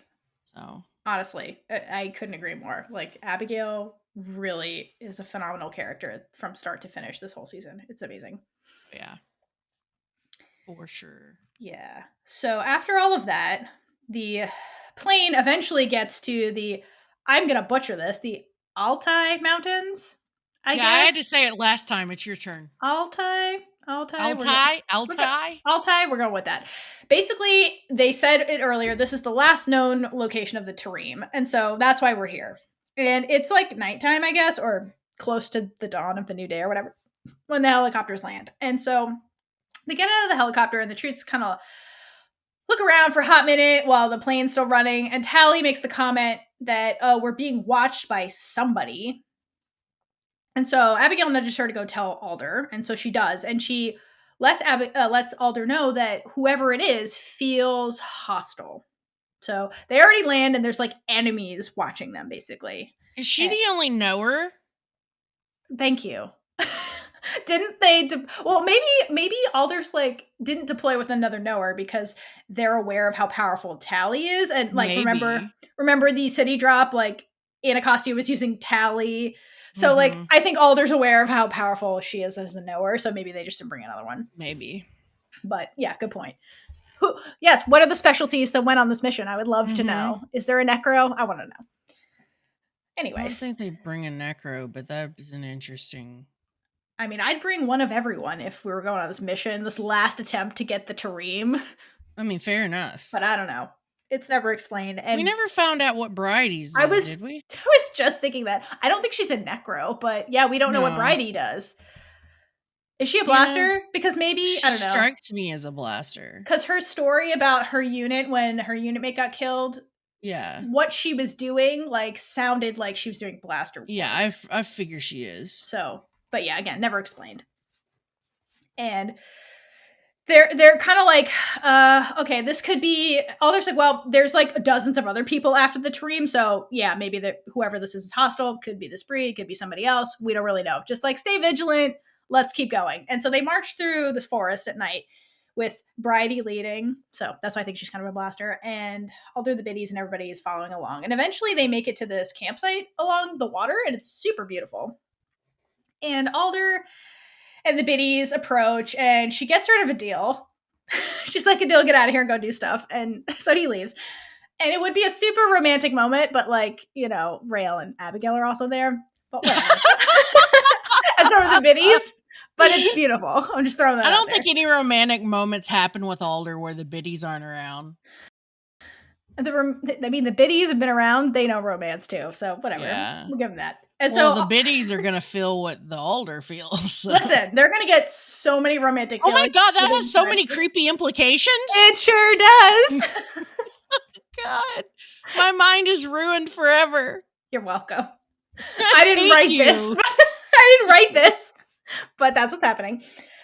And anyway, Alder, besides it being a beautiful moment, if you look at the scenery, she's also just trying to clear the air with the unit because, to go into battle, one has to trust each other, and she gets the way you said that. Gets that they don't trust her. Because obviously not. Obviously, I mean, Abigail gave her the side eye in the plane. Like, she gets that. That and they were part of the coup. Yeah, that too. But Tally is having none of this because at this point, Elliot kind of said, like, Tally's vision of Alder has been shattered and she just does not trust Alder at all. And that's pretty obvious. And she's like, what the fuck do you want to talk about, Alder? And she starts airing her grievances. Like, you used us to kill innocent people. We lost Libba. You puppeted the president. Like, what the fuck are we going to talk about? And Tally's just so confident when she's, like, ripping into Alder, which is fascinating. And Alder's just like, well, you think you see everything, don't you? Because, again, I think Alder... I love this line. Exactly. It's a double meaning because Tally's powers let her see everything, and Alder gets that. But I think what she's really trying to say with this is like, hey, the truth is complicated, girl. You can't see everything with your visions.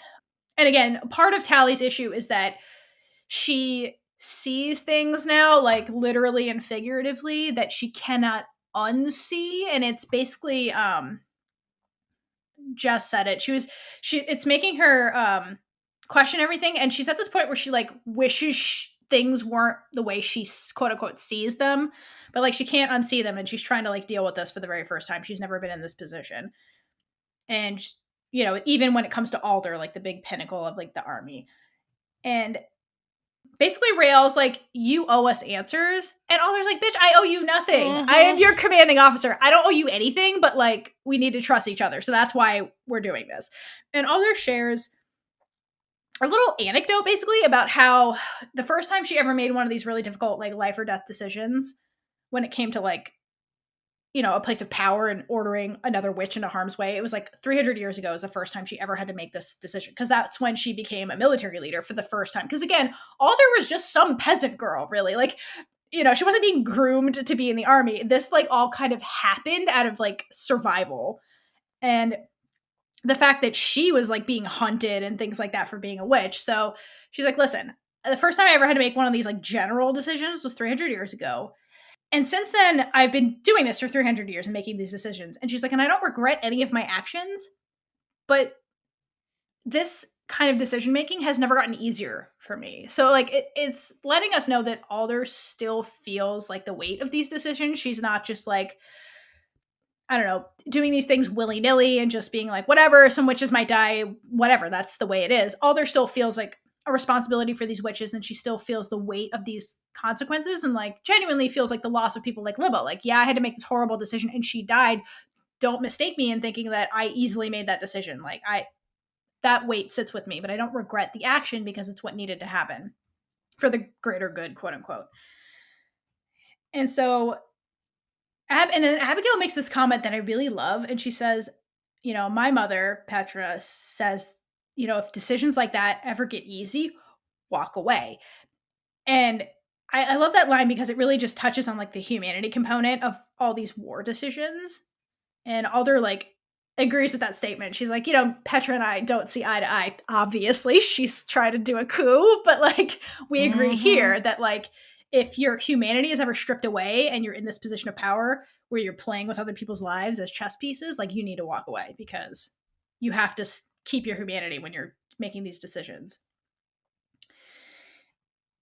And so then Alder tries to like transition back into City Drop to like get on their level and kind of like be like, hey, that was one of those tough decisions, but Tally's having none of this and just blows up. She's like, we weren't ready, and you made us into murderers. And Alder counters with, I made you into soldiers. And I love that because the label is so conditional and situational. Because, I mean, soldiers are ordered to kill people, but it's quote unquote not murdering if it's for the greater good, if it's under the rules of war. But you're still murdering. Like, it's just under a set of rules, so the label gets different. And like Tally cannot conceptualize that. Yeah, she can't conceptualize that because in their situation, they were ordered to kill innocent people, not hostile people. Because hostile people is good versus bad. That's what a soldier does. That's honorable. But they were ordered to kill people who had nothing to do with this, who were just trapped. And so she's like, that's murdering. But again, Alder's like, you were a soldier and I ordered you to do something, so you're a soldier now. And I think Alder kind of gets that this transition is happened very abruptly for them, and it's difficult to transition from like the very green soldier that was doing something for the very first time to like the veteran that has now experienced war. And that's kind of what this unit is having a hard time doing, is transitioning into that role, because Tally's fighting the fact that she's not green anymore. Like, she's been through a real battle.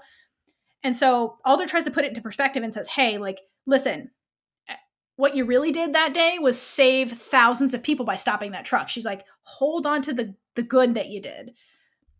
And I think that's kind of honest advice coming from Alder, who had to make horrible decisions for 300 years. And she's like, at the end of the day, like, focus on the good. Like, you did good, you know? And that's the brainwashing propaganda piece where it's like, I'm doing horrible things, but I have to cling to the fact that it's for the greater good. Like, it's for good.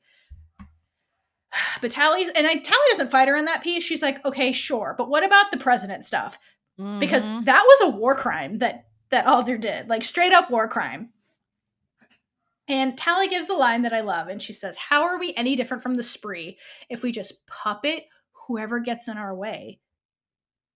Because yeah, thank you, Tally, for taking the brain cell and saying that out loud. Because yeah, like, how are we any different if we're, again, resorting to these extreme illegal measures? And isn't that what the spree is doing and why they're bad?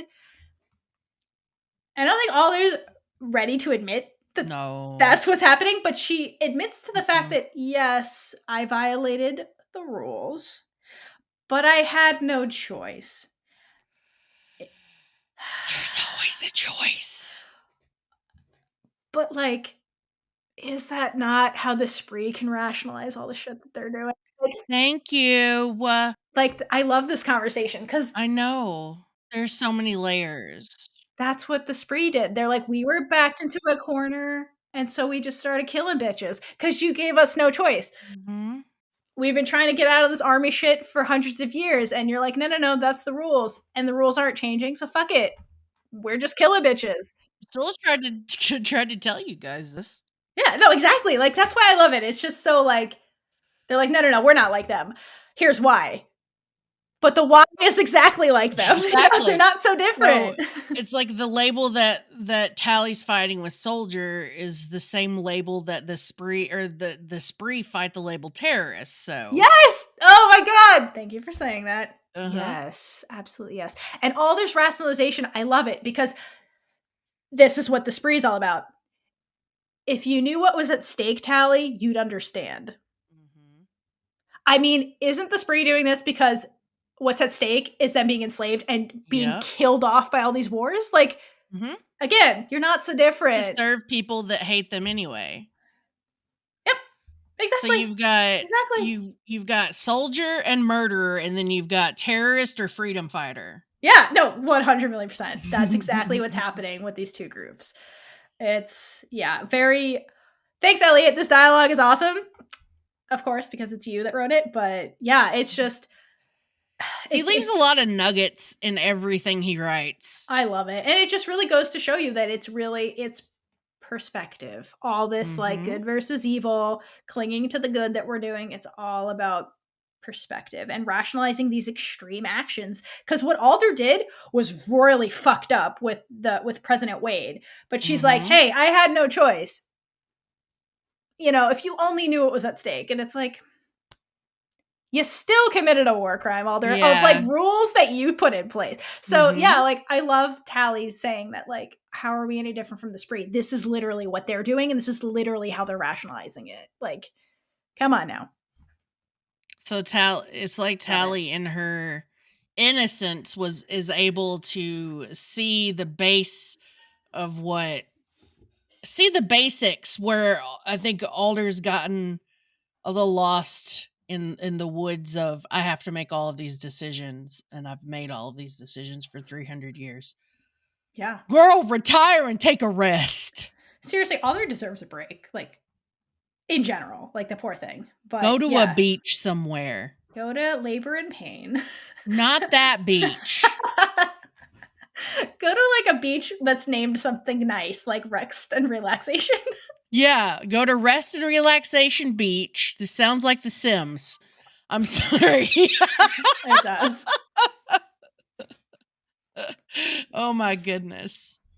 Yeah, that is our prescription for Alder. Yeah. Yeah. Oh my god, this is like one of those like medieval pre-medicine. They're like, you just need to go to the ocean and get some good air. It's the bad air. Yeah, you need to get some good air and some go take in the baths. Yeah, get in the water, like pull an ammonite. It'll be all great. It'll cure your gout. No. Yeah. Or whatever. I'm sure you have many ailments those biddies are hiding for you. Right, exactly. But yeah, then after that, Alder witch mic drops and leaves them by the fire for a hot minute. I love that. What does a witch mic drop look like that's different from a It's Alder just getting out of there silently with all her big witch energy, and just the biddies with their big witch energy. I love it. She witch mic drop. She does it all the time. She always like, I'm leaving. I, Alder, am leaving. Does anyone else witch mic drop though? Kalita. Okay. Kalita. Fair enough. Scylla does it later at one of her last scenes. She super witch mic drops out of that bitch. Oh, we'll get there. Fucking love her. Yep. So from all the fun at the campfire, we get to go to the next day. Alder and the gang are going to go find the Turim. Mm-hmm. And they're marching along, and Adil says, it's there, near that tree. And Tally says, not a tree. Listen, Wifey and I have been rewatching The Good Place, so that just reminded me of Janet. Anytime she's like, not a girl. She's like, not a, the way Tally said it, she's like, not a tree. Not a tree. I love that line. It's so good. So good. But it does really highlight how powerful her side is once again. Yeah, and they were like, how far away were they? Really far away. Yeah, and Tally could see it. Yeah. So when they do get closer, they come up on this post that is where a witch is hung, and she's dressed to look like Alder's sister. Yeah, so she's in like this colonial dress. And what I love about that particular line is that it's really a big hint, because Elliot wrote this, obviously. So it's a big hint that whatever's happening, it's not just this personal thing against the Bellwethers. Like, remember the Bellwether wedding attack, all those Bellwethers that were killed all at once. But now this is very personal against Alder. So, like, whatever the hell is happening is just personal. You know? It's personal, and it's from a long ass time ago. Yes, exactly. Yeah, love that. Yeah, it's our ancient enemy has returned. Right. So I wonder if like Alder here is like, what the fuck? Like something else is happening. I wonder if this is where she first kind of. But she's still clinging on to that. The spree is taunting me. I know, but this has to be deep down like, this is weird. You know, like this is personal against me now. It's weird. Yeah. So anyway. I think she's still in denial a slight bit. Oh, totally. And she tells them to go get the bats ready, because, I mean, if they're that close, gotta go get the helicopters ready, I guess. Yeah. So they approach the cave and they go in, and they're all being super watchful for the first time that we see an army operation where people are actually paying attention to what's around them. Where like did they the would. unit learn this? Like When? when? Because every When? other unit we've seen go into a military operation does not act like this. Dude, I wonder if Bridie was like, listen, I've seen you guys like on the plane. She's like, y'all are a mess. This is what we're gonna do. This is how you need to look for enemy. Like she like gave him a crash course of how to not die on the plane. I could see it. I could see it. Yeah, for sure. So when they're in the cave, Tally finds a blood trail that leads them further back, and they keep walking until they have nowhere else to walk because there's a big rock wall, which Adil approaches and he puts his hands on it, and then he says something about how hopefully it's hopeful because maybe this was his people protecting themselves. And then he explains a little bit more about the Tarim's powers, which they can remake the earth, split stone, they can shake the earth. So basically, he's making it sound like if you got a bunch of Tarim together, they could split the earth in half. Yes, and also he says we can create land where there was Exactly. none. Put a pin in that. Yes. Yes. But it's showing you that like Tarim culture and their powers is all linked to like the earth, because earlier we saw when he was sad about Cledan drawing, with sticks in the ground with Abigail, he's mentioned that this is a blessing to the earth. So we see that they're very like earth centric with their culture and their powers. So I think that's important to note. Yes. Yeah. And I guess nobody else really does this since their magic is the one that like nobody else has. So it's unique to them. And no wonder Alder wants it so badly. Not only is it linked to her in some way. Yeah. But also like it's almost like, what is the thing? Like the elements, like this is the one element they don't have like power that they can tap into. Yeah. Exactly. So Adil gets to work breaking down the big wall, and Tally kind of notices that Alder isn't just worried about getting the Tarim for their power, but she can see that Alder really cares about the Tarim, saving the Tarim culture and people. And Alder explains that Tally hasn't seen what she's seen, that people haven't been because Alder was around when people were chasing all of the witches down and murdering them, so she was there for the burning times. She had to hide from everyone who wanted to kill witches, and it wasn't just one group, it was everybody basically. So anyone who wasn't a witch, she saw her family hung, her other witches burned, stoned to death. It followed her from the old world to the new world, and they hunted her there too. Whose childhood does this sound like? Huh? Yeah? I'm like Scylla, right? Grew up in hiding, like Scylla. On the run, watched her family get killed. But I also love when she says, love that, but also love the enemies when she lists them. So she says the church, which was mentioned earlier, the Camarilla, which we've heard, and others. So I wonder, the others, like, will that be something that pops up at some point, maybe? Like other groups? Just throwing that out there. Could be. Wonder if it was something crazy like the Knights Templar. Right. Because that's connected to the church, but still. Yeah. I'm just curious because the ones that they've kind of mentioned, like the church is one that comes from our timeline kind of thing. The Camarilla is kind of like a group that could have come from our timeline. I just wonder, like, with the altering of history, like, what are the other groups? Maybe also, like, crack theory. What if there's a male witch group? There had been a male witch group in the past that was like, hey, trying to get power from the women. This matriarchal stuff is not for us. Totally. I mean, apparently that kind of male privilege shit still exists even in the matriarchy. So look at Garrett. Anyway. Yeah. Well, away from crack theories. Yeah, sorry. Just throwing that out there. Just throwing it out there.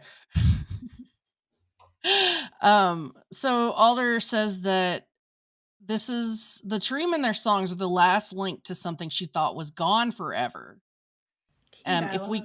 Yes, very key. And if we convince them to share their songs, the power can be used to make a better, safer world. And I think that this is another really big example that she really believes that that's what she's been doing this entire time, is making a better, safer world. But she's so into that straight line of thought that she kind of misses some stuff. Oh yeah, like again, this is her like rationalizing all her actions. It's Like you're saying. rationalizing precisely, but it also humanizes her to a great degree. No, totally. I also wonder too with the dialogue if it's like Elliot wrote this on purpose because she says we can use this power to make a better, safer world. And Adil just said they can create land where there was none. Are they gonna like make a witch island? I wonder if that's the end goal here to like be like we can make a witch world for Can us. I live there? Can we all? I mean, if all the witches are going to be there, I want to be there. But anyway, I'm just wondering. Key dialogue. And also she says something in that particular line too, where she says she's saying the things were stolen from her people, and she says so many things about our culture was essentially scattered to the wind. So for this, like, since the beginning of witches, I guess there's always been this like divide and conquer strategy going on from like these groups that hate them. So it seems like the witches have never really been united. That's what I also take from this dialogue. They've always been divided because again, if you I would imagine their enemies view them as extremely powerful, and so they're trying to like weaken them by dividing them, by breaking the Tarim and the Earth people away from the Weather people, which was the Alder group, and so they've never really been united. So I wonder if that's also what Alder's kind of after. Oh like, yeah, that's getting witches back together. Absolutely, I think is one of her goals. Yeah, could also be another reason why the Hague exists as well. In a way. Yeah, totally. Like if you think about it, even though it took a hot minute and a half, it was still after like a world war, which again, witches were all fighting. So you had witches fighting against each other on this global front. So maybe, that the Hague was like, hey guys, maybe we shouldn't be just willy-nilly killing each other. And who knows what the hell magic they were using, because there was no rules of war at that time. So, exactly. Yeah. Not to mention that Elliot said that the other countries, the witches in other countries use different kinds of magic or use different kinds of work. Yeah, totally. So imagine what that conversation was like to like decide what was canon, because everybody has different work. Yeah, exactly. Good point. I do so many things I want to know, but anyway, Adil makes a hole in the wall, which is pretty damn cool. I like the Tarim powers. And they walk back into the cave further, and they find the last of the Tarim. And the woman who seems to be in charge is caring for a little boy who's sick with the witch plague. And she turns around and she's like, oh my goodness, like, basically, you betrayed us. Take the strangers and go. Yeah, what the fuck, man?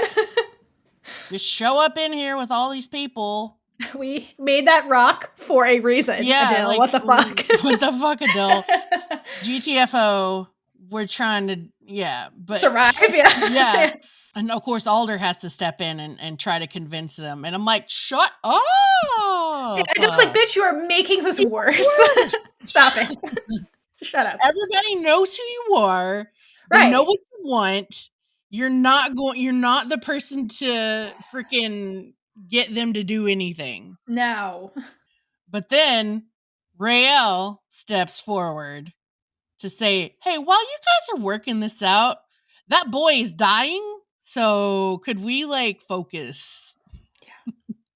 And that's when Adil comes back around and tells the Tarim woman that Raylla killed Khalida, and the woman just seems shocked that Khalida's alive, first of all. And like relieved too. Yeah, and relieved, and that she's been healed. So that's what convinces her to let them stay without protest. And because if this girl can cure the witch plague from this boy, that's a big thing. Yeah, and also like Khalida is this high priestess figure in their culture. So like, wow, they saved Khalida, our big leader. Exactly. Like, you earned our trust and respect, kind of thing. Right, exactly. Yeah. So that's why she lets them stay and Raylla goes to work on the boy. They're tolerating Alder because of that story. Alder, yeah. Well, you held Khalida, so I guess you can stay. You just stay way back there. I was gonna say, Adil's like whispering, Alder, get the back. Yeah, get in the back, Alder. Get the back. Hide behind Tally. She's hide behind those biddies. Tall enough. Yeah. Tally is so tall. I love it. Yeah, go stand next to Tally. Go do stand that. next to Tally. Even though they're not on the best of terms at this moment either. Well, actually, at this point, they kind of are. So Elliot That's says right. that She kind of, yeah. After the cave speech, Alder just won Tally's respect back with that speech she just gave. True that. They can stand together amicably now. Oh, sweet Jesus. Cool. All right. So after the Tareem rescue / Raylla disrespect, but for the right reasons. Yeah, Raylla's like, guys. She's like, hey, I know you guys are all important or whatever, but like, I'm gonna go do this. So yeah, can we like freaking heal the little boy, please? Yeah. Like, hey, let's save some witches. So Raylla's getting to work with that. We go back to Scylla and Anacostia round 3, I guess. This time, I love it. We don't get favorite to see, round yet. We don't get to see Scylla on her bullshit. We just have Anacostia busting into the cell with a food tray. No niceries, no nothing. She's just like, your prison transport's gonna be in 2 hours. But of course, Scylla is on her bullshit. Obviously, she doesn't get to lead this time. So she's like, well, I didn't know what bathing suits to pack yet because it's the Caribbean. And Anacostia's like, shut the fuck up. Like, you're gonna die there. Like, you get that, right? And she's very, like, dead serious here. Like, not placating Scylla, not playing games. She's like, we don't have time for this. You got 2 hours left. And then Anacostia starts, like, fussing around Scylla. And Scylla, at this point, after this shut the fuck up, like, this shit is happening now kind of thing. Scylla's like, wait, what are you actually doing? And Anacostia is uncuffing Scylla. And she's like, listen, I don't know what the fuck I'm doing. Against, like, everything screaming in my body that says you're bad, I'm going to give you a fighting chance because a part of me believes that you deserve it.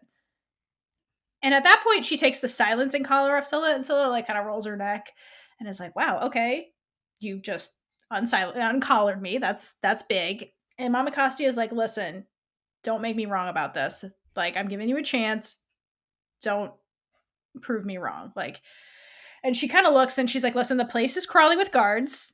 This is army base. You're on your own with that, but like, I'm letting you go, basically, is the implication. And Scylla finally stands and they stare at each other and she's like, okay, you're really letting me go. Like, all right. And Anacostia looks at her, she's like, all right, like psyching herself up, and she's like, you gotta make this look good, girl. Like, and before Scylla does her thing, she's like, thank you. Like, she actually thanks her. Like, you actually are a friend, I guess. This kindred spirit thing is real.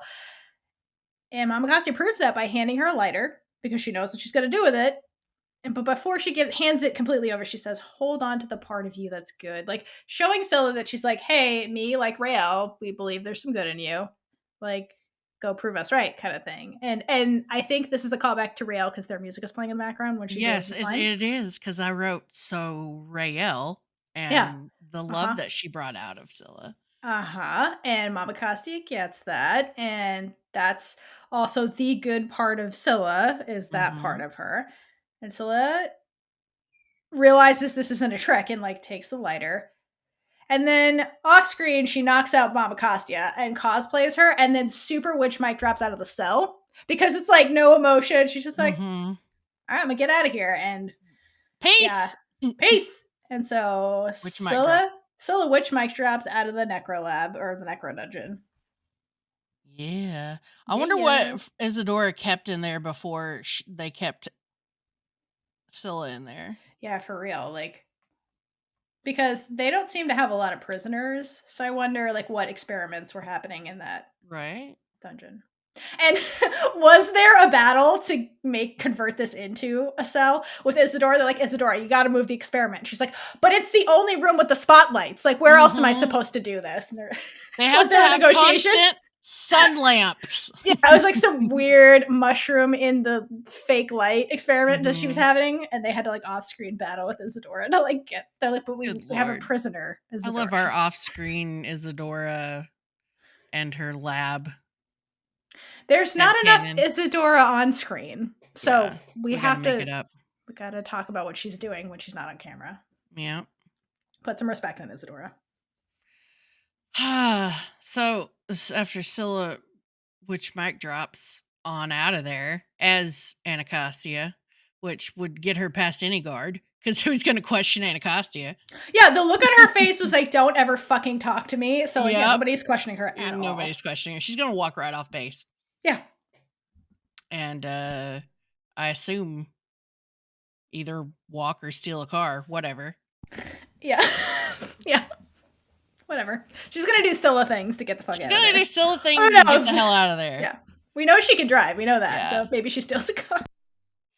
Maybe. I think she has like a stash, like a safe stash place where she has kept a bunch of stuff. Oh yeah, she has to like stop by the Necro Lab real quick to like move that wall tile to get like that emergency bag with like I think it's in the woods. And that would make more sense. I don't know. But yeah, she probably has something. Or like just with someone off base or something, you know, like the only spree person that lives nearby. Because they want someone to keep a watch on the comings and goings, probably. Probably. Anyway, that's my headcanon. But yeah, I'm just kind of avoiding getting back to the big battle, I guess. I headcanoning Scylla. Fair. But yeah, here we go. Back to the mountains that we can't pronounce, and they're called the T Mountains. It's the T Mountains. Oh, no, see, I can't remember. The A Mountains. That doesn't sound any better, Theora. Oh, it doesn't. I mean, nothing sounds as good as Avenue F, so. No. Not even these mountain names. Just Avenue A Mountains. Avenue A. Avenue Ass Mountains. I don't know. So we see after they emerge from the cave, like the Turian boy comes and holds Raylla's hand. So obviously she's made a buddy for life. And Tally chuckles and is like, hi, to the little boy, because it's Tally. And Alder tells them that they should be proud of themselves and the work that you put in the last few days. When we get back, we'll have to discuss your future. So basically, Alder's going to let them go to war college. Yeah. Yeah. Yeah. This was definitely a diversion for this specific mission because Kalina forced her hand, basically. Probably. Yeah. There you go. So Tally sees people outside waiting for them because she's Tally. So they exit the cave and they're being all cautious, unlike every other military operation, once again. And Bridie points out that storm is not our kind of work and it's not natural. So it's not their witch work, but it's also not just in nature throwing up a storm. So Alder is like, Private Craven. And then Tally says, well, they're all around us, but it's not the spree. They're not witches. And that is when we see Alder. Alder's face is like, the fuck? Is this what I think it is? Dun, dun, dun.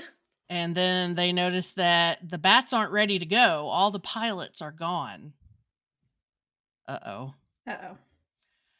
But, of course, we get this really creepily altered deep voice that calls out, General Alder. And when they look up to the ridge, there are these men that have the pilots tied to wooden stakes with silencers on their mouths. And he says, we saved a place for you. And he points to an empty stake that they've made out of a tree. Like they've made all these makeshift stakes and they look super fresh. So like they've done this in the last couple of days, seems like. Yep. Just getting ready for them to show up. Or they did it for the Turim when they captured them. Whatever. Yeah, could be. So Alder calls out, "Our ancient enemy has returned. The spree was trying to warn us. This is the Camarilla." Now you believe Fucking finally. Jesus fucking Christ. finally. Okay, but before we go on, let's talk about the Camarilla real quick, about what they are. So Elliot talks about this in the Afterstorm, about what they actually are, because we saw a hint of this group in the torture museum that Scylla and Raylla were in when you pointed out the knife, Bree, and all that stuff. Yeah. So here's what they actually are. So it's a sect of sect of witch hunters. Apparently they were funded and created by Henry VIII and Philip II. So like white guys in power funded this group of white guy witch hunters. Social commentary, yes. Yeah. And their whole goal of this group is just to eliminate witches from the world. That's their whole goal. So it's like the opposite of the spree, who are trying to like eliminate humans. Yep. Quote unquote, potentially. And we talked about how Alder has fought these people before, this group, and thought that she wiped them off the face of the earth, and she was super sure about it. But now here's the confirmation, because they're burning them at the stake, and it's clearly a bunch of white guys, and she's like, fuck, that's what's happening here. And also in the After the Storm, Elliot confirms that the Bellwether attack was caused by the Camarilla, not the spree. So remember all those spree discrepancies we talked about? Here you go. Here you go. It's all confirmed right here. And with the vocal cords, as you mentioned, Bree, that there's some like weird vocalizing going on, which if you listen with the subtitles, it says eerie vocalization, because it fucking is. I actually typed that, eerie vocalization. Dude, it is. There is the perfect description. So he talks about how, how we saw with Isadora's specimens and what happened at the Bellwether wedding, that they were stealing vocal cords. And so apparently the Camarilla has always done this, where they've removed vocal cords. And Elliot explains because the vocal cords are what make witches witches, and that's what allows them to do all the magic or work that they can do. And so by removing that, it's an act of hatred to like remove the thing that makes them a witch, so that they're nothing, right? So they've been doing that this whole time. But now, because of technology, I guess that's some unexplained, but apparently they figured out how to harness the vocal cords to use them against the witches. And when Bridie says, hey, that work, it's not ours, it's like a very weird version of work, it's not from witches. Apparently the way they do the vocalizations to make this bastardized work, as he describes it, apparently it's super offensive to witches. Yeah. Because what they do is very natural and beautiful, and they view this work as very ugly. So it's this very like hatred-fueled experience for like everybody. And so that's what the Camarilla is, and that's kind of what's happening here. A lot of hate flying around. So much hate. Like from ancient kings. It's gross. Exactly. So the eerie vocalization behind them is the Camarilla with their vocal cord modulators, as I've dubbed it. Yeah. Good description. So it's some twisted version of our work. And they run towards the bats, but the Camarilla have called up a dust storm with their twisted version of work. And so they can't see anything. Tally starts calling out the positions the Camarilla are attacking from, and Alder tells her to keep it up. So she just stands there and keeps calling them out, and the witches fend the Camarilla off from all the angles that they're coming from until Alder says, fall back. Which, let me just tell you that this, like, first of all, badassery by Tally, and secondly, we see all our freaking unit really fighting in a real war situation besides the city drop crap for the first time. And I'm like proud of our little babies. Especially Tally. Tally just like nobody told her what to do. She just started going. Did it. It's crazy cool. I love it. Alder, like, holy fuck, it was amazing. Go baby Tally. Oh, baby Tally. Also, like, Alder saying fall back is terrifying. Let me just it fucking is. I'm like, whoa, wait a minute. Alder saying fall back? Right, it's fucking scary. Like, and then I get why she's like saying fall back, because she's about to do something like fucking big witch energy big time. But oh my god, yes. This is some sexy work, Alder. Woo! We get to see what Alder can do. Like her, it's hot in here. Theora's fanning herself, but you guys can't see it. It's hot in here, guys. So she tells him to fall back, and then she calls in this force of lightning, but it's like black lightning in color. The tinge of it is black, which is like even sexier than regular lightning. I question, like, is that on purpose, or is that like the weird CGI stuff they do? I think it's on purpose. Okay, that's what I was hoping. To distinguish Alder's work from other witches. Yeah. Oh, I love that. Yes. Yeah, so because her work is like she's got like that pure ancient power of weatherwork. Literally, so, that's what it is. Yeah. Exactly. Yeah. So I think that's why her lightning, which we don't ever really see any other witches wield lightning by itself. No. Yeah, I thought that was interesting too. Yeah, we see tornadoes a lot. Correct. Lots of tornadoes, other kinds of storms. They've talked about like monsoons, things like that. But never pure lightning. Fascinating. So is this what she unleashed in the Salem Accord? Like this lightning storm? Like black lightning? Her lightning is like were her family the lightning people, the Zeus people? Oh my god, were they Thor? Oh my god. Put a pin in that. Oh yeah. Ooh, I like that. Ooh, the Norse mythology. Yes. No, because I have to wonder, because like, you know, when they were doing the pageant, the line was like, Alder unleashed a storm like no one has ever seen before. So imagine being in the 1600s and you're like, the fuck is this black lightning? Exactly. You know what I mean? Yeah. Ooh, I love that. Mm-hmm. So back into put a pin in that, guys. The black lightning. Put a pin in that. See, because we know who all uses lightning. We sure do. Just looking at you guys to go look that up. So Thor. Thor. Yes. So what? Who said that? I don't know. There are voices. Get out of here. Voices in the night. It was your dog. It was my dog. I've been training her to talk. They love the show. Yeah, they do. They do. Anybody missed that tweet? Mm-hmm. It was adorable. So the lightning hits the Camarilla, and most of their force is just knocked back. And I don't know, are they dead? Whatever. I don't know. Probably all dead because black lightning seems like it would kill you. Right. I don't think you're surviving black lightning. No. They get more Camarilla attacks, and the biddies screech a Camarilla soldier out of existence. Right? That was so badass. I was like, damn, biddies. Remind me not to win at chess with you. No, never. This is what happens when they lose. Yeah. So everybody wants to win. You lose a limb when you win against a biddy. But seriously, the power of seeing the biddies fight was, for me, the coolest part. It was awesome. It was super awesome. Ugh, love the biddies. But unfortunately, one of the biddies gets hit with a blow dart. Grand. And develops the witch plague. So you see that happen really quick.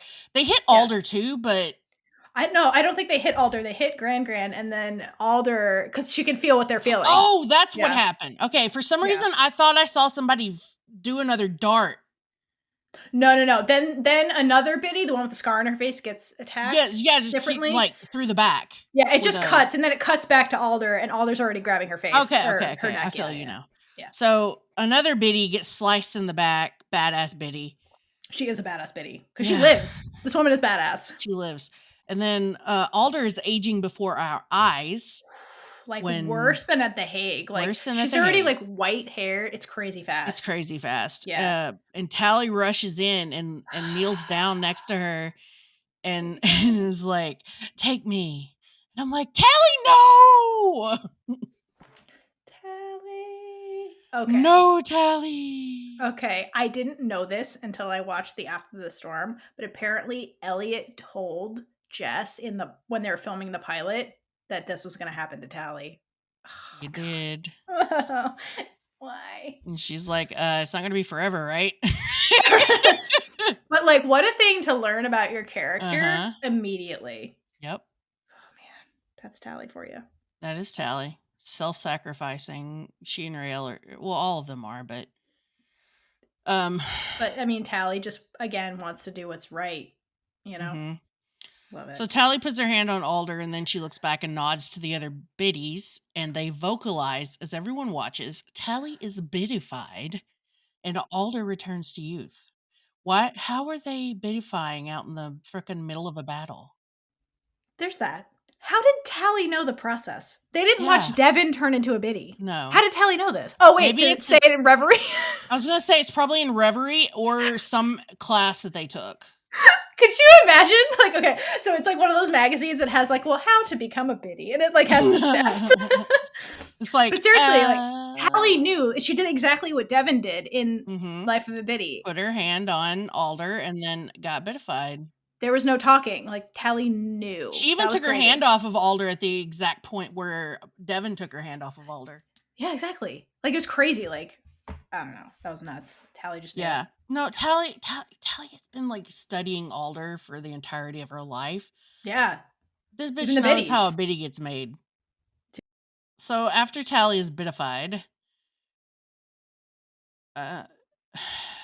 Alder says, "Thank you, daughter." And now we're all crying. And Tally says, "It's my honor," but in her biddy voice. And because call back to the freaking Biddy Museum when Tally was like, I could never be that strong. Yeah, well, and you are Tally. Fucking foreshadowing of the fact that Tally is a lot stronger than people think she is. Here's the proof. Well, the unit comes and they get Tally up and they take her towards the bat because now she's old and frail, so she can't run. She can't walk on her own. And she says to them, "I didn't know what else to do."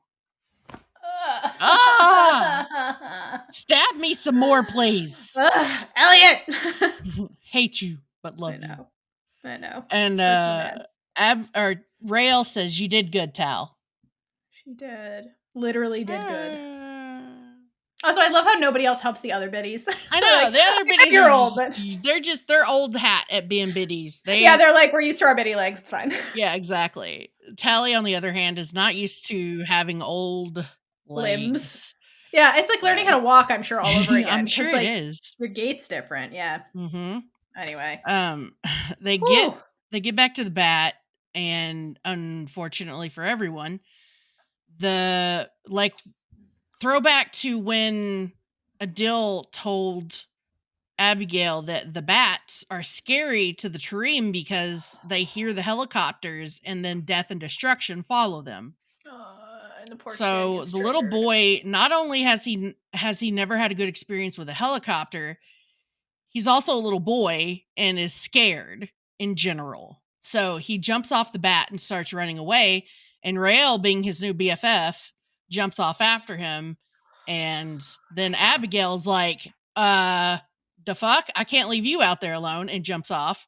Well, Tally can't because she's bitified and she doesn't know how to walk. She can't jump with those legs. No, she can't. It's so true. So Bridie's like, we don't have a lot of time. No, we about to die. We gotta go. We gotta go. So Raylla's over there trying to comfort the little boy, and she gives Raylla. Also, I hate this because we don't really get to see what this battle charm can do because people keep taking it off. It's exactly it. She gives the little boy her bowerbird charm and tells Abigail to take him. So Abigail grabs the little boy, runs off back to the bat, and Raylla's bringing up the rear like she's got all the time in the world. She gets her Scourge, and I guess she's like trying to guard their back or whatever. The wrong way, Raylla. Yeah, it's like, what are you doing, girl? Gotta back up. She's been so great battle-wise up until this point. I'm sorry, did the battle charm give you brain cells for fighting? Yeah, what happened? Did it? So that's where Willa put all of her brain cells. She's like, apparently. I'm going to give you all my fighting brain cells, Brayl. I hope this serves you well. Don't take it off. Don't take it off. Oh, shit. Brayl, you pulled a me. So we see Abigail put the boy in the bat, and then we hear Tally scream Rael's name because she sees everything. Because she sees everything, and a Camarilla scythe appears through Rael's chest as she looks back towards the bat. So she's facing the wrong way. Back up towards the bat. Stabbed through the back. And now I'm really crying. And now we're really like, the fuck dog. Like the first time I watched this, I was like, no, It does not end like this. I'm like, of course she was going to die. She's the lesbian. Of course she's going to die. She's the gay one. But it's Elliot. It's never that simple. Nope. It's never that simple. Never that simple? It's never that simple. Well, Abigail's not having that. No. At all. So. Oh my God. She wind strikes that bastard. And. With all of her fury, the way she like. All of her fucking fury. It's crazy good. It is crazy good. So and she runs up to Rael and she takes her hand and she's trying to heal her. And remember, Abigail's a blaster. Her big power isn't healing, so she can't heal Rael. The dude stabbed her through the heart. Yeah, I was trying to figure that out from where he stabbed her. It's either through the heart or very, very close to it. Yeah. He definitely because like the heart right here. Yeah, no, I think it is the heart because the heart's more on your right side, and he stabbed her more on the right side. So yeah. And then it's like, oh my god, that's how Libba died. Yeah. Elliot. Yep. Elliot, Jesus Christ, he's torturing I know. Again, Rael is the number one person he loves torturing on this show. Yes, here's some proof. Surely is. Oh my god, that hurts. The symbolism. Yeah. God damn it. So, Abigail's trying to link, and Rael's Abigail trying to stop links her. with her, and Rael's trying to stop her and is like, "Let me go," and she's screaming that she can't move Rael. Yeah. So, and Rael's like, "You got to break the link, or I'm going to take you with me."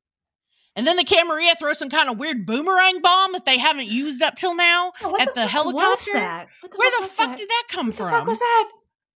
It's like a bomb, a boomerang. I don't know. Like what the fuck? Why not blow up those bats earlier? Where was this technology? We don't even have new TVs. We have like 1960s televisions, and we're throwing boomerang bombs. Right. How? Anyway. How does the Camarilla have all the technology? I don't know.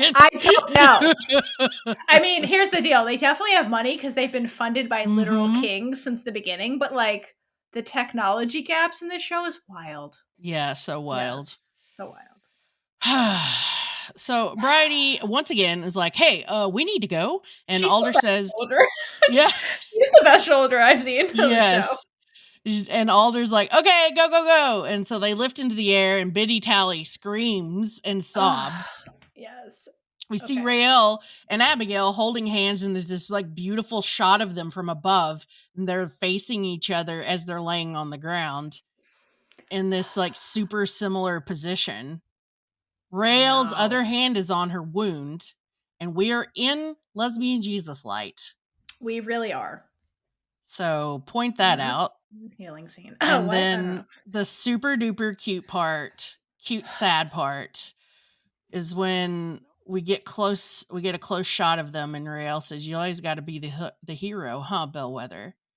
And Abigail's reply to that is, "I love you, shitbird." And I die.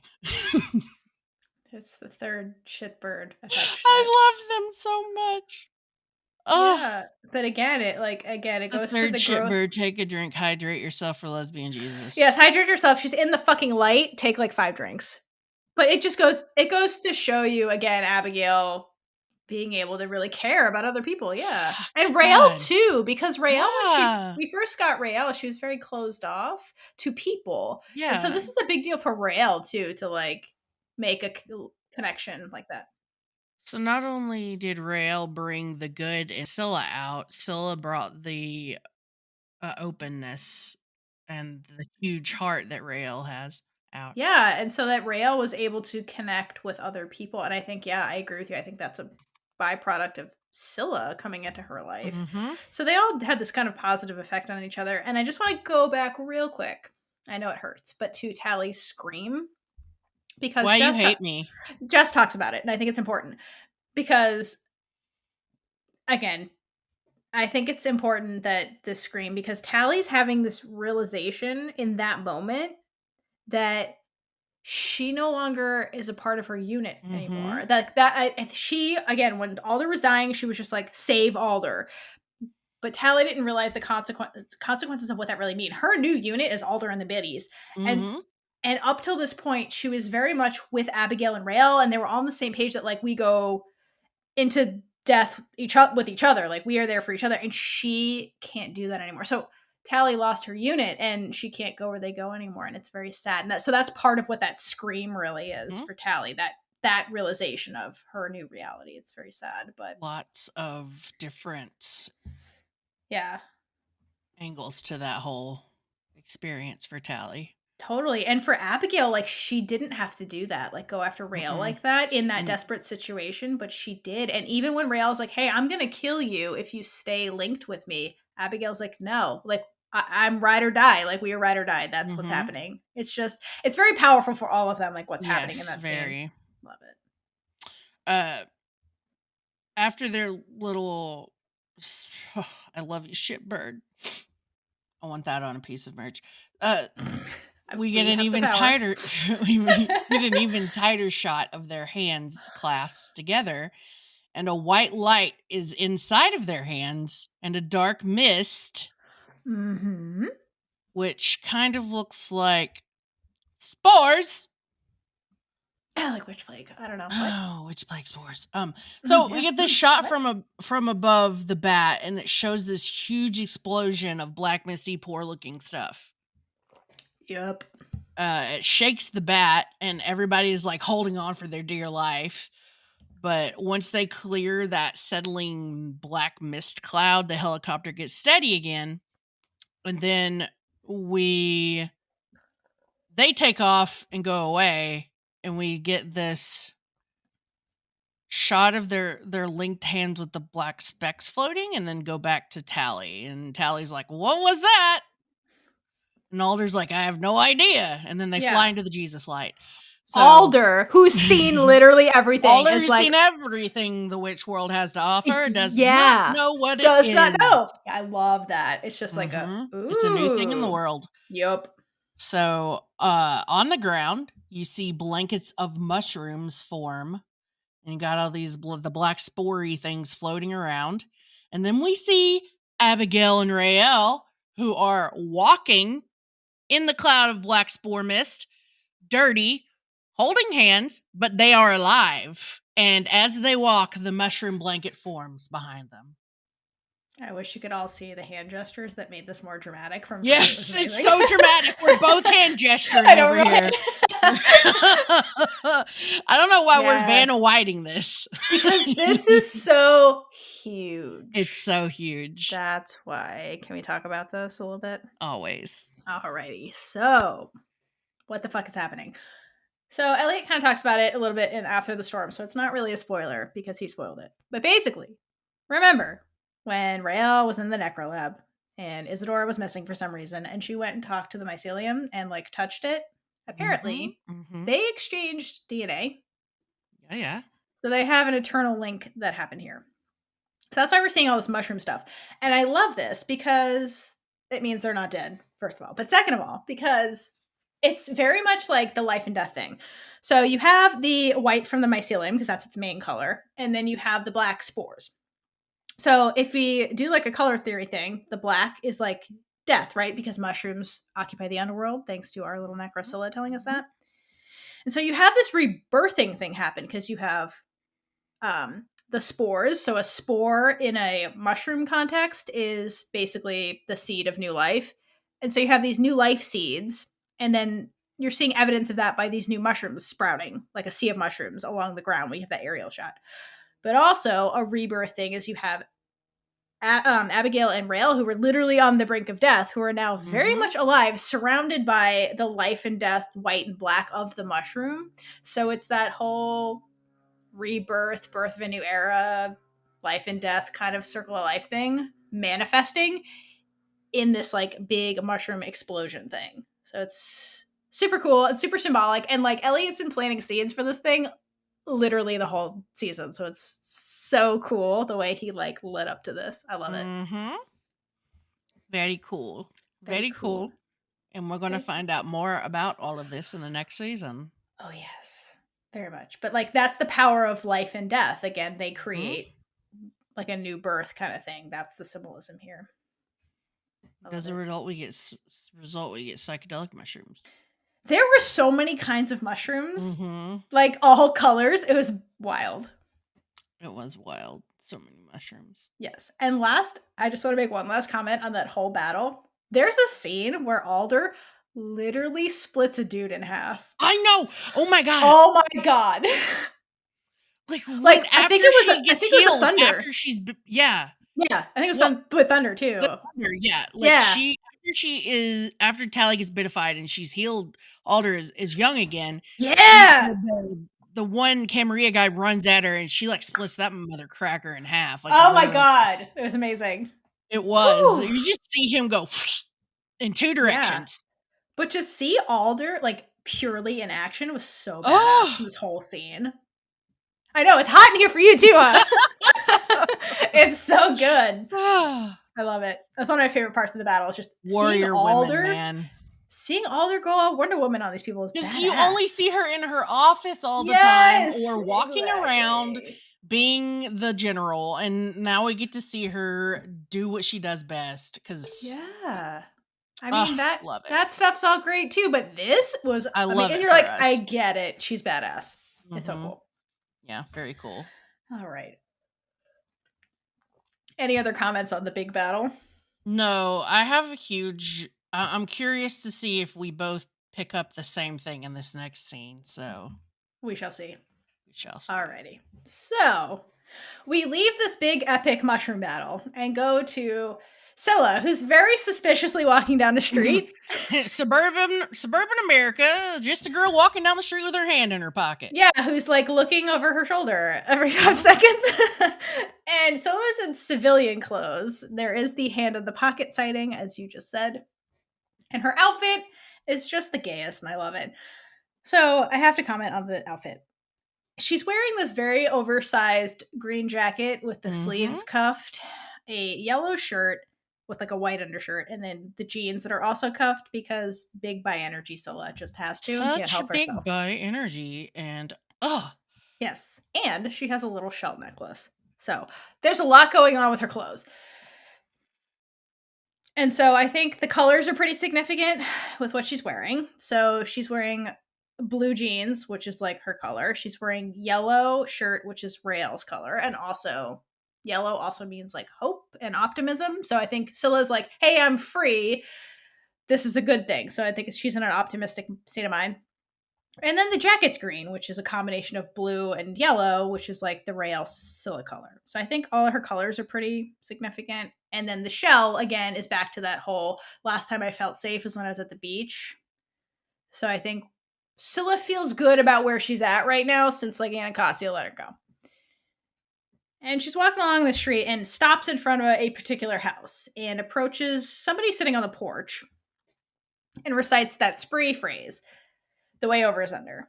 And the woman on the porch is like eyeing her for a hot second, and then she's like, the way out is in. All right, cool, girl. This is a spree safe house. Come on in.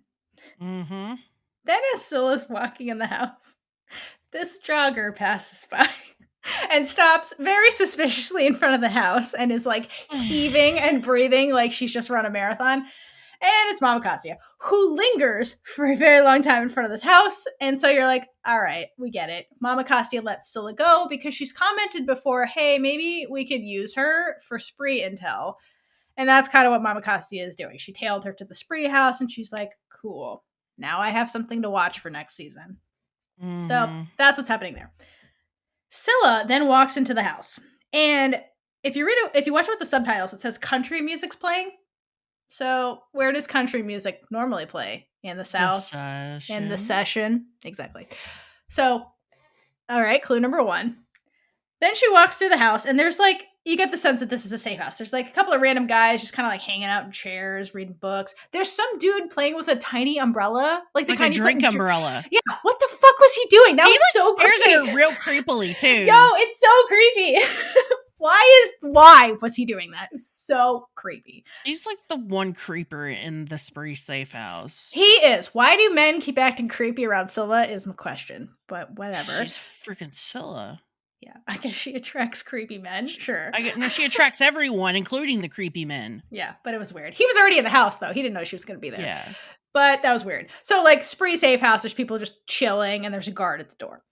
Eventually, Scylla gets to the kitchen area, and she pauses before going inside. Like, she knows who's going to be on the other side, and is kind of, like, collecting herself before she goes in there. And she looks, like, kind of nervous, and then walks through the door. And there's a woman in there sauteing, like, 5 million kinds of mushrooms. And Scylla, like, hones in on the mushrooms. Like, cool. Weird. And then the woman just asks her without looking, so how'd you get out? And Scylla tells this woman, like, well, Anacostia helped me. And the woman's like, well, good work. Indicating that they know each other. This woman knew Scylla's mission and is like, great, you're back. I wasn't going to save you, but you got back here. Fantastic. Do you want some food? Because I'm making a bunch of mushrooms. I know how much everybody loves mushrooms. And Scylla's like, yeah, because she's starving and clearly has been eating glass for like a month. So she's legitimately hungry. Salami. Yeah, she's been eating glass. So she's like, obviously I'm hungry. I've been tortured for like God knows how long. And the woman finally turns around. And it's Willa, Big Witch Energy Collar, who's just chilling in the kitchen. And is like, cool, little minion of mine. You were supposed to bring me my daughter. What the fuck? And Scylla's face journey is just like, what? She's clearly like, wait a minute. Hold on now. Hold on. You obviously sent me on this mission to get Raylla, whom I got via unconventional methods and fell in love with her in the meantime. And you're telling me this is your daughter.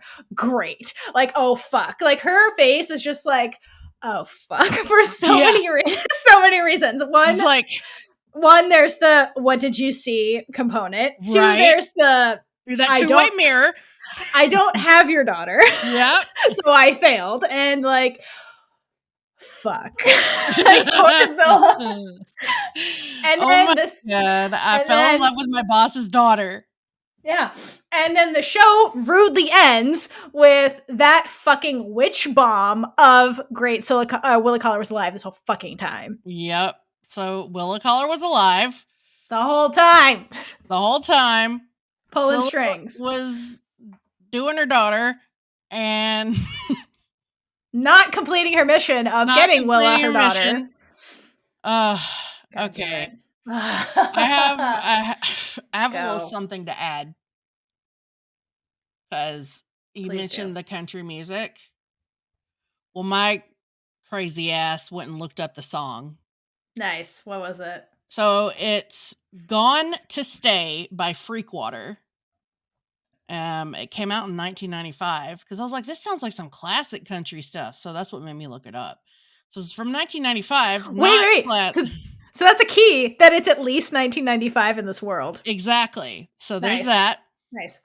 But I looked up the lyrics, which are super interesting. Oh, please share. So Jesus wouldn't save you, and you cried. Oh, no. I knew I couldn't save you, so I lied. Oh, no. The doctors couldn't save you, but I do believe they tried. After dying together, we die alone, side by side. Stop it. Why would you say this? Why would you hurt me so, Bree? There's nothing so pure as the kindness of an atheist, a simple act of unselfishness that never has to be repaid. And there's nothing so sure as a razor blade above your wrist when you think you just can't stand it. You're going to leave you empty-handed. Do you still dream of being saved? Stop it. Yeah. That is so Scylla's journey. Oh my god, why? God damn it, Elliot, you motherfucker. Yep. That's so good. Oh, god damn it. Just to So add that's a bunch of foreshadowing for season 2 right there. If you haven't seen that. God damn it. I was so glad that I decided to look that up after I read the lyrics. No, that's so good. God damn it. I couldn't quite tell what they were saying when you were hearing the music because it was faint. I couldn't tell the song either because it was faint. I'm very glad you looked that up. That is wild foreshadowing. Because like when Elliot's talking in the after the storm about this episode, he clearly already like wrote season 2 and he's like, hey, this is gonna start happening. And it's like, bitch, we have the finale. So yeah, I think that's a bunch of foreshadowing because that's Scylla's journey with Raylla, basically. Mm-hmm.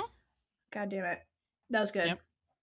Yet another witch bomb. Yet another witch bomb. There's so many witch bombs. So many. So many. Also, keep the cooking the mushrooms thing. Put a pin in that. Put a pin in all the Willa College stuff. I will get to that when we get to season 2. Because listen, you guys don't even know what's in store for you when we get to season 2, and no. Theora goes the heck off about Willa Collar. I have so many feelings about Willa Collar. She's one of my favorite characters in the whole show. So many I love her face when she turns around and when she says, "You were supposed to bring me my daughter." Same. And then Scylla's face. Good Lord, the micro expressions on that one. That whole scene killed me when I watched it for the first time. I know. I cackled for like 10 minutes because I was like, of course, son of a bitch. The first time I watched it, I literally stood up and then walked around my house going, of course you did. Yeah, like I didn't know what to do with myself. Exactly. And apparently Taylor talked about this, and when she found out, she was like, I knew it! Exactly. Because they'd been like kind of wondering, or she had. I'm telling you, all the magical letters that ended up with Raylla were a little too convenient with the content that only Willa Collar knew what was in them and the timing that she received them. Yep. She fucking planned that shit the whole time. So call back to the pilot. Those weird letters she got. Yeah, like, remember when Theora said put a pin in that? Yeah. Willa fucking sent those letters to Raylla, not Papa Collar, whom she just fucking saw. Dun, dun, dun. Yeah, she was trying to get Raylla in the army the whole fucking time. So yeah, call back to like Raylla saying, why does the spree want me? Your mama wants you out of the fucking army. That's why the spree wants you, dear. But here's my next question. How the actual heck did Willa think she was gonna send Scylla in there? Dude, it's more evidence that everyone in the spree is a bad spy. That's what this is, including Willa. That was the worst spy move ever. Was sending Scylla. Like, do you even know your daughter? No, she does. That's why it was a kind of a good spy move, but also a really bad spy move that backfired. The problem was she didn't know Scylla that well. Again, it's just more proof they're bad spies, even the leaders of the spree. So, I guess we should summarize this one. Let us recap. Would you like to start? Yes. So the unit doesn't get into War College because Alder's pissed about the coup and she has other plans. They're assigned to the Tarim rescue mission on Khalidah's insistence, to the chagrin of Alder. Meanwhile, Scylla's finding out that she and Anacostia have a lot in common, and Alder tries to explain her decisions on City Drop and the civilian deaths to the unit, again, much to her chagrin. They find the Tarim people, and when they try to leave, the Camarilla are ready for them, and an epic showdown ensues. A biddy dies in the fight because they're using witch plague blow darts. Oh, why didn't they use them more? That's my other question. Did they only bring one to the fight? Like, yeah, they brought one blow dart to the fight, and Tally steps up to be bitified. Raylla tries to get the little boy back in the helicopter, but one last Camarilla attacks, and she and Abigail are left behind. Raylla is immortal lesbian Jesus because she and Abigail come back to life and spill mushrooms all over everything. Yep. And lastly, Scylla's boss is Raylla's mom, shocked face, who was trying to get Scylla to bring her daughter to her the whole time. And that's the whole episode, That's guys. the whole episode. That's it. Well Nothing done. happened at all, right? No, nothing. I'm not shook at all by Not this. shook or triggered or all of the above. Dude, this episode is so triggering, and then it's like, cool, you gotta wait till season 2. Yeah, I'm so glad. Fuck you, Elliot. Yeah, because I Fuck watched you. this when it first came out, so Me I too. was literally like, fuck you. Yeah, literally. What do I do now with these feelings, Elliot? Yeah, I have nowhere to put these feelings. Nowhere. Yeah. If we had the podcast, we could scream about it, but we didn't have that yet. No, we didn't have it. We hadn't met. No. Damn it, Elliot. We have so much beef with you, sir. I know. Also, we love you. Exactly. Yeah. So If we didn't love you and the show, we wouldn't have beef. it's just the way. I mean, it's a very upsetting ending to just like have to wait to see what happens next. But also, you have to give him all the awards for the way he set this up. Because, like, for sure, there were hints to all of this the whole fucking time. It's amazing. It's a windy road that he wove.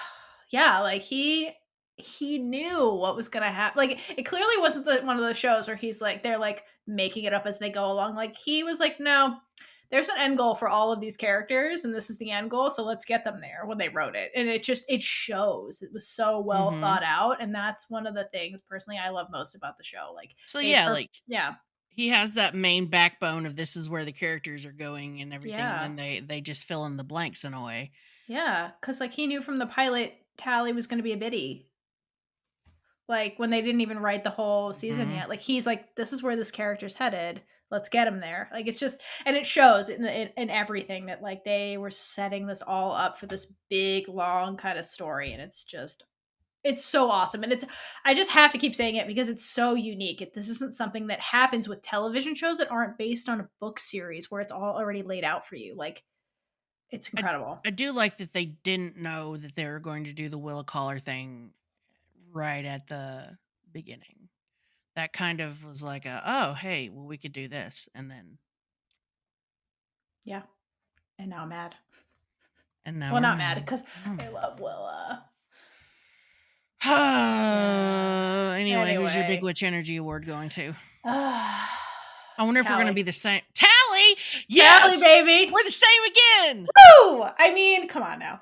She fucking bitified herself. How could you not give it to Tally? The whole episode. Like, most of Tally's scenes were all, like, Big Witch Energy scenes, except, like, when they found out they didn't get into War College. Right. Because Tally just...